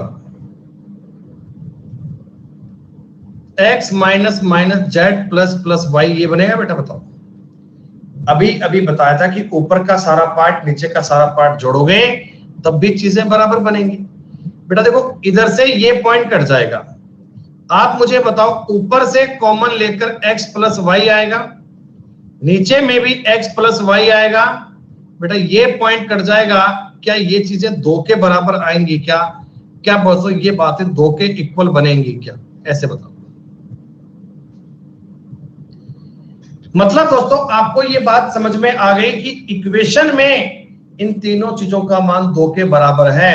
दोस्तों ये कंसेप्चुअल चीजें हैं, बढ़िया पढ़ रहे हो, पूरा टॉपिक पढ़ाऊंगा, सारी बात समझ में आएगी। अच्छा, x/y का मतलब 2:1 है। यानी दोस्तों आप ये कह सकते हो ना, इसको मैं ऐसे बोल दूं ना कि x और y का अनुपात 2:1 है। अरे बोलो, ऑप्शंस देखो भैया, ऑप्शंस किसमें 2:1 है? देखो इसमें 2:1 है क्या? नहीं है बेटा। इसमें 2:1 है क्या? नहीं है। इसमें 2:1 बन रहा है, उत्तर आपका यही होगा, इसमें भी नहीं है। ये तो मैंने आधा सवाल करके उत्तर ज्ञात करना बता दिया, लेकिन सर अगर जेड को ज्ञात भी करना हो तो क्या करें? देखो बेटा ज्ञात करना तो कुछ नहीं, आप किसी भी इक्वेशन में वैल्यू पुट कर लो। मान लो मैंने ये इक्वेशन ले ली, ये वाली, बेटा ये चीज भी 2 के इक्वल है ना बेटा? बताओ ये चीज भी 2 के इक्वल ही है, तो y की जगह मैंने 1 रखा, x की जगह मैंने 2 रखा, बटा में z बराबर 2। बेटा इस इक्वेशन से z का मान कितना आया? 3/2 आया क्या बेटा? इस इक्वेशन से z का मान कितना? 3/2 आया। आप कहोगे जी हाँ।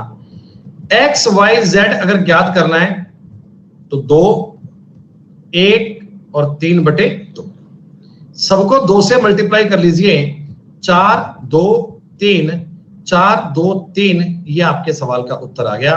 क्वेश्चन में दिया हुआ है सागरिक, बेटा देखो सवाल में लिखा हुआ है साफ साफ मैंने तो थ्योरम आपको अभी बताई थी, जो नियम आपको अभी बताया था वही तो लिख कर दिया है।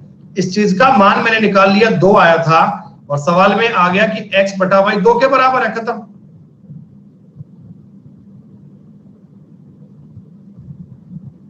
सवाल दोस्तों बड़ा इंटरेस्टिंग है, ये डेटा का यूज करना है, लेकिन जब आप पेपर में सवाल कर रहे होंगे ना दोस्तों, आप केवल इस x y को 2 1 करते ही ना, जब ऑप्शन आपको बता दे सी उत्तर बनेगा, तो आगे चेक करके टाइम वेस्ट मत करना अपना। लेकिन यहां तो आप सीख रहे हो तो आपको जानकारी पूरी होनी चाहिए।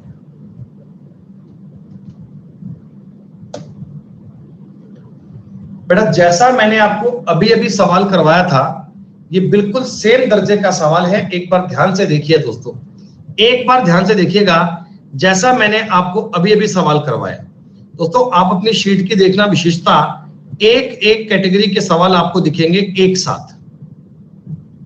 शायद इतनी बेटा मेहनत अपने आपके सिलेक्शन के लिए आप नहीं करते होंगे जितनी आपके लिए हम करते हैं कंटेंट को अपडेट करने में। बेटा ये चीजें अगर मैं जोड़ूंगा, आप मुझे बताओ ऊपर, बेटा बताओ ऊपर क्या बनेगा, 3x + 3z बनेगा क्या? ऊपर बेटा 3x + 3z दिखेगा, ये साफ दिखना चाहिए। बेटा नीचे में देखो 2y कट जाएगा, नीचे में केवल x + z बनेगा। मतलब दोस्तों साफ साफ बात समझ में आ गई, चीज 3 के बराबर आएगी।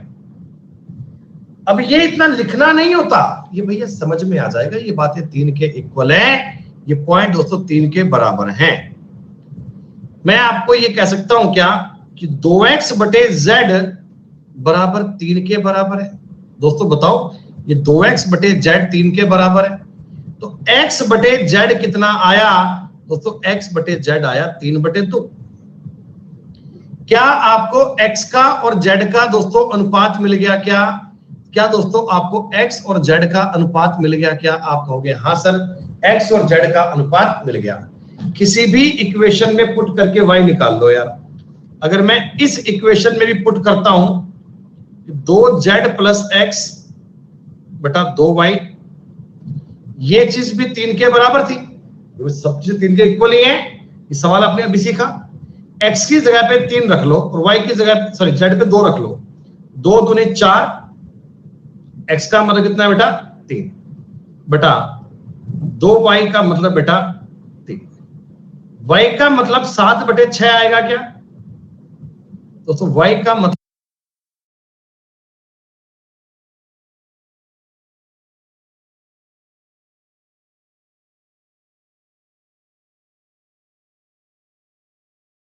मतलब 7/6 बन गया। मतलब कि आप x y z का रेशो बताओ, तो x की जगह पे 3, y की जगह पे 7/6 और z की जगह पे 2।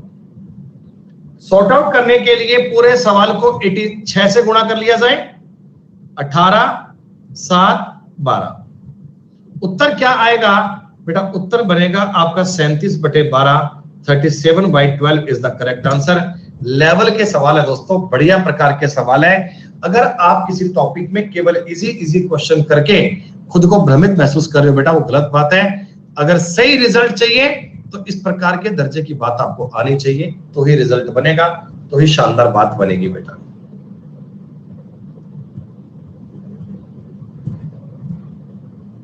दोस्तों ये सवाल तो सवाल करने की यूज ही नहीं है। a + b बटा c बराबर 6/5 है दोस्तों। हालांकि थ्योरम से ये सवाल आपका बन जाएगा, जो थ्योरम मैंने आपको बेटा अभी अभी सिखाई है ना, उससे भी ये सवाल बन जाएगा। लेकिन करना क्यों है भाई? क्या आपको इस सवाल में दोस्तों a की वैल्यू 2 दी गई है, c की वैल्यू 5 दी गई है। इसमें अगर तुम a को 2 रखोगे तो b तुम्हें 4 दिखेगा, b अगर 4 है, देखो c 5 है, डेटा पूरा सेटिस्फाइड कर रहा है बेटा। तो a + c का मतलब 7/4, कोई दिक्कत ही नहीं है बेटा। 115 नंबर सवाल दोस्तों।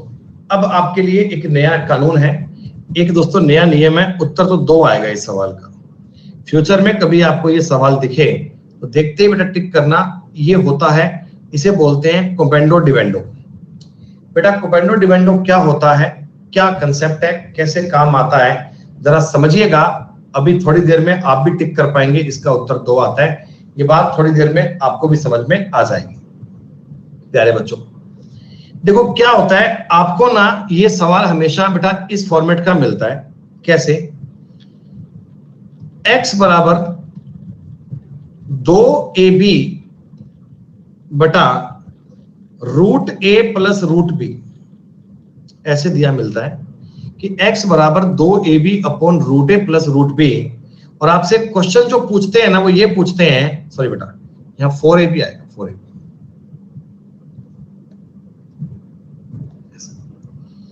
सवाल ये पूछते हैं बेटा x plus 2a upon x minus 2a plus x plus 2b upon x minus 2b। मतलब लगभग ना इस फॉर्मेट में सवाल पूछा होगा आपसे बेटा सवाल ना इस फॉर्मेट में पूछा होगा, x plus 2a upon x minus 2a plus x plus 2b minus x upon 2b। ये बेटा एक फिक्स पैटर्न का सवाल होता है। जैसे अब यहां देखो, अगर मैं तुम्हें बेटा इस क्वेश्चन थोड़ा सा बताऊं तरीके में देखकर, तो ये ऐसा आपको दिख रहा है क्या कि x बराबर 4 रूट 6 रूट 2 रूट 3। अभी आपने सवाल देखा, मैं आपको सिखा रहा हूं कंसेप्ट क्या है। बेटा डिटेल में कंसेप्ट पर चलते हैं, लॉजिकल बात पढ़ेंगे बेटा, लॉजिकल बातों को समझेंगे। ध्यान दीजिएगा, एक एक लॉजिक, एक एक पॉइंट, एक एक कंसेप्ट, ठीक है। कोई बात बेटा आपको लिखनी नहीं है, कोई बात बेटा आपको नोट नहीं करनी है। एक बार आपको सिर्फ एक कंसेप्ट समझना है बेटा, इसे हम बोलते हैं योगांतरानुपात का कंसेप्ट। पहले आप समझो सीएनडी होता क्या है, योगांतरानुपात क्या होता है। योगांतरानुपात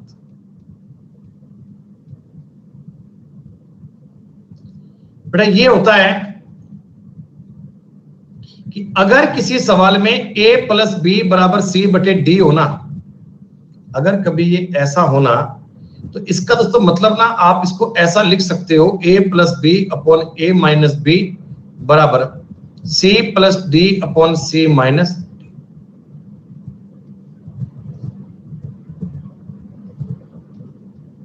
a plus b upon a minus b, c plus d upon c minus d. क्या मतलब समझ में आया तुम्हें कि ऊपर योग करना है, नीचे अंतर करना है, ऊपर योग करना है, नीचे अंतर करना है। इस प्रकार अगर सवाल में लिखोगे तो कोई फर्क नहीं पड़ेगा बेटा। कोपेंडो डिवेंडो बोलते हैं, सीएनडी बोलते हैं, योगांतरानुपात बोलते हैं। ऐसा फॉर्मेट में लिखा जा सकता है। अब ये कहानी अपने इस सवाल में कैसे लगेगी सुनिएगा। ये जब भी सवाल मिले ना बेटा, उत्तर 2 टिक करके आना। करना कैसे है वो तरीका समझ लो बस बेटा। इसमें से मैं x बटा 2 रूट 2 ले लेता हूं, x बटा 2 रूट 2 बराबर ऊपर बन गया 2 रूट 3 बटा रूट 2 प्लस रूट 3। क्या इतनी बात आपको समझ में आई बेटा? जो 4 रूट ना, 4 रूट 6, 4 को मैंने लिखा 2 गुणा 2, 6 को मैंने लिखा रूट 2 गुणा रूट 3। इस प्रकार बेटा सवाल को हमने टुकड़ों में डिवाइड कर लिया ऐसा, ठीक है बेटा। इस सवाल पे अब मैं कोपेंडो डिवेंडो अप्लाई करूंगा, युगांतरानुपात लगाऊंगा। ऊपर जब लिखूंगा जोड़कर ये बनेगा x प्लस 2 रूट 2 बटा में बनेगा x माइनस 2 रूट 2। बेटा बनेगा ना, बताओ। युगांतरानुपात, युगांतरानुपात दिया बेटा, युगांतरानुपात दिया, ये आपको पॉइंट लगा दिया, ठीक है बराबर। ये क्या लिखा बेटा, ऊपर जब जोड़ूंगा 2 रूट 3 प्लस रूट 2 प्लस, अबे नालायक आगे लिखकर तो दिया है, बात को समझ भी ले एक बार, इंग्लिश का ज्ञान दे रहा है। मैंने बताया 4 रूट 6 को तुम ऐसा नहीं मान सकते। 4 रूट 6 को 2 गुणा 2 गुणा रूट 2 गुणा रूट 3 नहीं लिख सकते। और इसका आधा पार्ट इसके नीचे ले आया मैं, आधा पार्ट इसके नीचे ले आया। क्यों ले आया? क्योंकि भैया मेरे को ये इक्वेशन चाहिए, मेरे को ये फॉर्मेट चाहिए, तो अपनी मर्जी से ले आया सवाल को, बताओ। और बटा में क्या बनेगा? बटा में बनेगा 2 root 3 minus root 2 minus root 3। अगर बातें करने पे ध्यान कम दिया जाए, सवाल समझने पर दिया जाए, तो शायद आपको बात समझ में आ जाए। बेटा योगांतरानुपात में ऊपर और नीचे का जोड़ करके बात ये बनेगी। आप मुझे बता दीजिए 3√3 प्लस √2 बटा √3 माइनस √2 बनेगा क्या? इतनी बात बता दो, इस चीज की वैल्यू इतनी बनेगी क्या? आपने कहा डन, कोई दिक्कत नहीं। अच्छा, अब मेरी बात सुनना। अब बेटा इस वाले पार्ट में से, अब बेटा इस वाले पार्ट में से, इस वाली कहानी में से x में से 2√3 बटा में ले आया। क्यों ले आया? सवाल की रिक्वायरमेंट के हिसाब से ले आया। तो ऊपर क्या बचेगा? ऊपर बचेगा सर 2√2 बटा में √2 प्लस √3। क्या यही बनेगा? √2 प्लस √3। बेटा योगांतरानुपात इस सवाल में भी लगाऊंगा। अगर इस क्वेश्चन में भी आपने योगांतरानुपात लगाया x प्लस 2√3 बटा x माइनस 2√3 बराबर, ऊपर वाले का जोड़ करूंगा 2√2 प्लस √2 प्लस √3 बटा 2√2 माइनस √2 माइनस √3।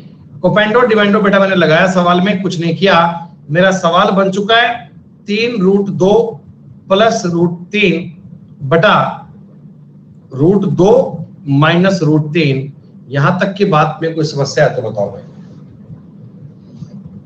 बेटा मैंने सवाल को टुकड़ों में तोड़कर दो अलग अलग बातों की वैल्यू ज्ञात कर ली। बेटा हमने सवाल को टुकड़ों में तोड़कर दो अलग अलग बातों में सवाल को ज्ञात कर लिया। मतलब बेटा आपने इस चीज की वैल्यू भी निकाल ली है और आपने इस चीज की वैल्यू भी निकाल ली है। दोनों अलग अलग पार्ट की वैल्यू आपने ज्ञात कर ली। सवाल सॉल्व करने के लिए क्या बेटा ये दोनों पार्ट जोड़ने चाहिए ना? बेटा क्वेश्चन सॉल्व करने के लिए क्या ये दोनों पार्ट आपको आपस में ऐड करने चाहिए? तो चलिए मैं इनको ऐड करके बता रहा हूं आपको। ये क्या था? 3√3 प्लस √2, 3√3 प्लस √2 बटा में था बेटा √3 माइनस √2 प्लस 3√2 प्लस √3 बटा में था दोस्तों √2 माइनस √3। आपने कहा सर सब कुछ ठीक है, हम एलसीएम भी बड़े अच्छे से ले लेते हैं अगर इनका बेस सेम होता, लेकिन बेस तो सेम नहीं है। बेस को सेम करना पड़ेगा। बेटा बेस को सेम करने के लिए आप मुझे बताओ, मैं अगर इस लाइन में से माइनस कॉमन लूंगा, माइनस कॉमन लूंगा, तो क्या मैं इसे माइनस को कॉमन लेकर √3 माइनस √2 लिख सकता हूं? ये माइनस यहां कट जाएगा बेटा, माइनस कॉमन लूंगा, माइनस बाहर बन जाएगा। दोस्तों ये एलसीएम आ गया आपका √3 माइनस √2। ऊपर सवाल क्या बनेगा? 3√3 प्लस √2 माइनस 3√2 माइनस √3। कुछ नहीं है। 3√3 में से √3 गया, 2√3 माइनस 2√2 बटा √3 माइनस √2। ऊपर वाली लाइन बेटा 2 कॉमन आ जाएगा, अंदर बनेगा √3 माइनस √2 बटा में √3 माइनस √2। ये दोनों पॉइंट कट गए, उत्तर 2 बन गया। ये बेटा इस सवाल को सॉल्व करने का पूरा प्रोसेस था। अलजेब्रा का ही सवाल है बच्चों, ये अलजेब्रा का ही सवाल है, लेकिन आपको इस प्रकार के क्वेश्चन रेशो मिलते हैं। आपको ये बात समझनी है बेटा।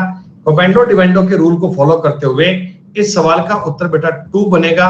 जब भी कभी इस प्रकार की लैंग्वेज आपको मिले, आप बिना बेटा पैनिक हुए इस सवाल का उत्तर 2 कर सकते हैं। आ गई बात समझ में?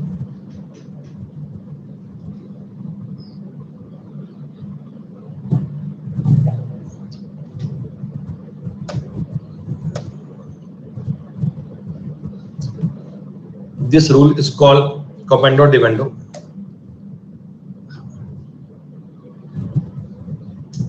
तो जैसा मैंने आपको बताया ना, कोपेंडो डिवेंडो ये उसी का सवाल है। कोपेंडो डिवेंडो बेटा सवाल देखो उसी का है। पूछ रहे सवाल में 4a प्लस 7b इसके मल्टीप्लाई में है 4c माइनस 7d बराबर 4a माइनस 7b और इधर है दोस्तों 4c प्लस 7d। बेटा मैं कहता हूं कि आप AB को और CD को एक एक साइड में कर लो। AB और अरे बता चुका हूं भैया, हमेशा उस सवाल का उत्तर 2 बनेगा। 10 सवाल देख लेना प्रीवियस ईयर में आए हुए, बात समझ में आ जाएगी। 4c plus 7d upon 4c minus 7d। बेटा ये बन जाएगा क्या? क्या बताओ, ये इतनी बात स्पष्ट है? कोपेंडो डिवेंडो का नियम आप लोगों को आना चाहिए बेटा, ऊपर जोड़ना नीचे घटाना। जब मैं जोड़ूंगा ऊपर वाली बात को बेटा, जब जोड़ूंगा तो आप देख पा रहे हैं 4a माइनस 7b बनेगा बटा में, जब मैं घटाऊंगा तो माइनस का 4a प्लस का 7b बनेगा। सेम कहानी बेटा देखो आगे भी आएगी, सेम कहानी बेटा, सेम कहानी अगर मैं आगे करूंगा। अब ये सारे स्टेप लिखने नहीं होते भैया, जब आपको एक बार में कानून सिखा दिया तो अप्लाई करना आना चाहिए बस। ये तो बेटा चीजें मैं आपको एक एक स्टेप लिखकर दे रहा हूं, तुम ऐसे अगर एग्जाम में एक एक स्टेप लिखने बैठ जाओगे फिर तो सिलेक्शन हो गया, फिर तो लग गई नौकरी बेटा। 7b से 7b, 4a से 4a, 7d से 7d, 4c से 4c, ऊपर बनेगा 8a, नीचे बनेगा 14b बराबर, ऊपर बनेगा 8c, नीचे बनेगा 14d। 8 से 8 काट दो, 14 से 14 काट दो, तो आप कह सकते हो a बटा b बराबर c बटा d। यही मेरे सवाल का उत्तर बनेगा बेटा। कुछ बेटा सवाल में था नहीं, डायरेक्ट कोपेंडो डिवेंडो का सवाल था, डायरेक्ट नियम आपने अप्लाई करना था, लॉजिकल सवाल था बच्चों। ये ना ये कंसेप्चुअल बातें चल रही हैं और ये कंसेप्ट आप सबको क्लियर होना चाहिए दोस्तों। 117 नंबर सवाल मैंने क्लास में आपको करवाया है, आज ही करवाया दोस्तों। इसका उत्तर बनेगा ऑप्शन नंबर सी। मैंने आपको 2 कंडीशन बताई थी ना कि इसका उत्तर 1/2 भी आ सकता है और इसका उत्तर -1 भी आ सकता है। 1/2 कब आता है और -1 कब आता है बेटा? लॉजिकल मैंने आपको डायग्राम बेटा पूरा बना के बताया था ताकि समझने में आपको दिक्कत नहीं आए।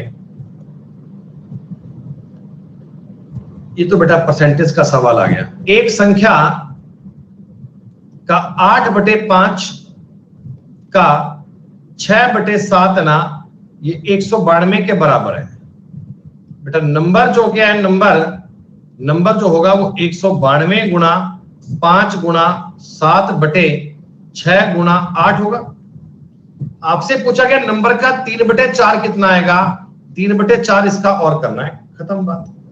8 6 का 48, 48 चौका 192, खत्म। 15 7 105। लो बेटा, ये तो सिर्फ सवाल है कैलकुलेशन का, रेशो वाले को यूज की बात नहीं है सवाल में बेटा। एक संख्या का 35% बेटा, x का 35% बराबर है y का 75%। एक का 35%, दूसरी का 75% आपस में बराबर है बेटा। 5 7 35, 15 5 75। 7x बराबर 15y अगर हो बेटा, x और y का अनुपात बोल दीजिए 15:7 बनेगा क्या? रेशो का बेटा बेसिक क्लियर हुआ सब बच्चों का। 120 सवाल दोस्तों आप लोगों ने लगभग कर लिए हैं। हमने ऐसा आज आपको एक सवाल करवाया था क्या बेटा? मैंने आज आपको पहला एक सवाल ऐसा आज करवाया था ना, आपको याद है क्या? बीच में आज की शीट में लगभग ऐसा ही एक बेटा सिमिलर क्वेश्चन आया था, तो अब आप ये सवाल बेटा पूरे कर सकते हैं। शीट बेटा आपकी हो गई कंप्लीट। 1 नंबर शीट के बेटा सारे सवाल डन। 1 नंबर शीट डन होगी। आज हम इतना पढ़ते हैं, बाकी बातें करेंगे बेटा मंडे को। शीट आप लोग बेटा सारे ट्राई कर लीजिएगा। शीट आप तक पहुंच गई है, सारे सवाल बेटा आप लोग अभ्यास कीजिएगा, एक एक क्वेश्चन आप लोग कर पाएंगे। लड्डू बेटा नीचे यार मैंने 6 बजे कहा था, अभी 6 बजे नहीं है, तो 6 बजे आएंगे वो भी ऊपर आ नहीं पाएंगे ना बेटा। ठीक है बेटा, 2 दिन के लिए ना आपसे बेटा रिक्वेस्ट है, आप शीट को प्लीज 2 बार बेटा रिपीट कर लेना। सैटरडे और संडे की छुट्टी है बेटा, 2 दिन आपकी बेटा, 2 दिन में शीट को कम से कम 2 बार रिपीट कर लीजिएगा। बेटा कम से कम शीट को 2 बार रिपीट कर लीजिएगा ताकि आप सारे सवालों को बहुत अच्छे से समझ पाओ, बहुत बढ़िया से कर पाओ। ठीक है, चलिए बेटा आज इतना ही, फिर कल मिलते हैं बेटा, बाकी बातें करेंगे कल। बेटा तो शुक्रिया, जय हिंद, जय भारत, नमस्कार।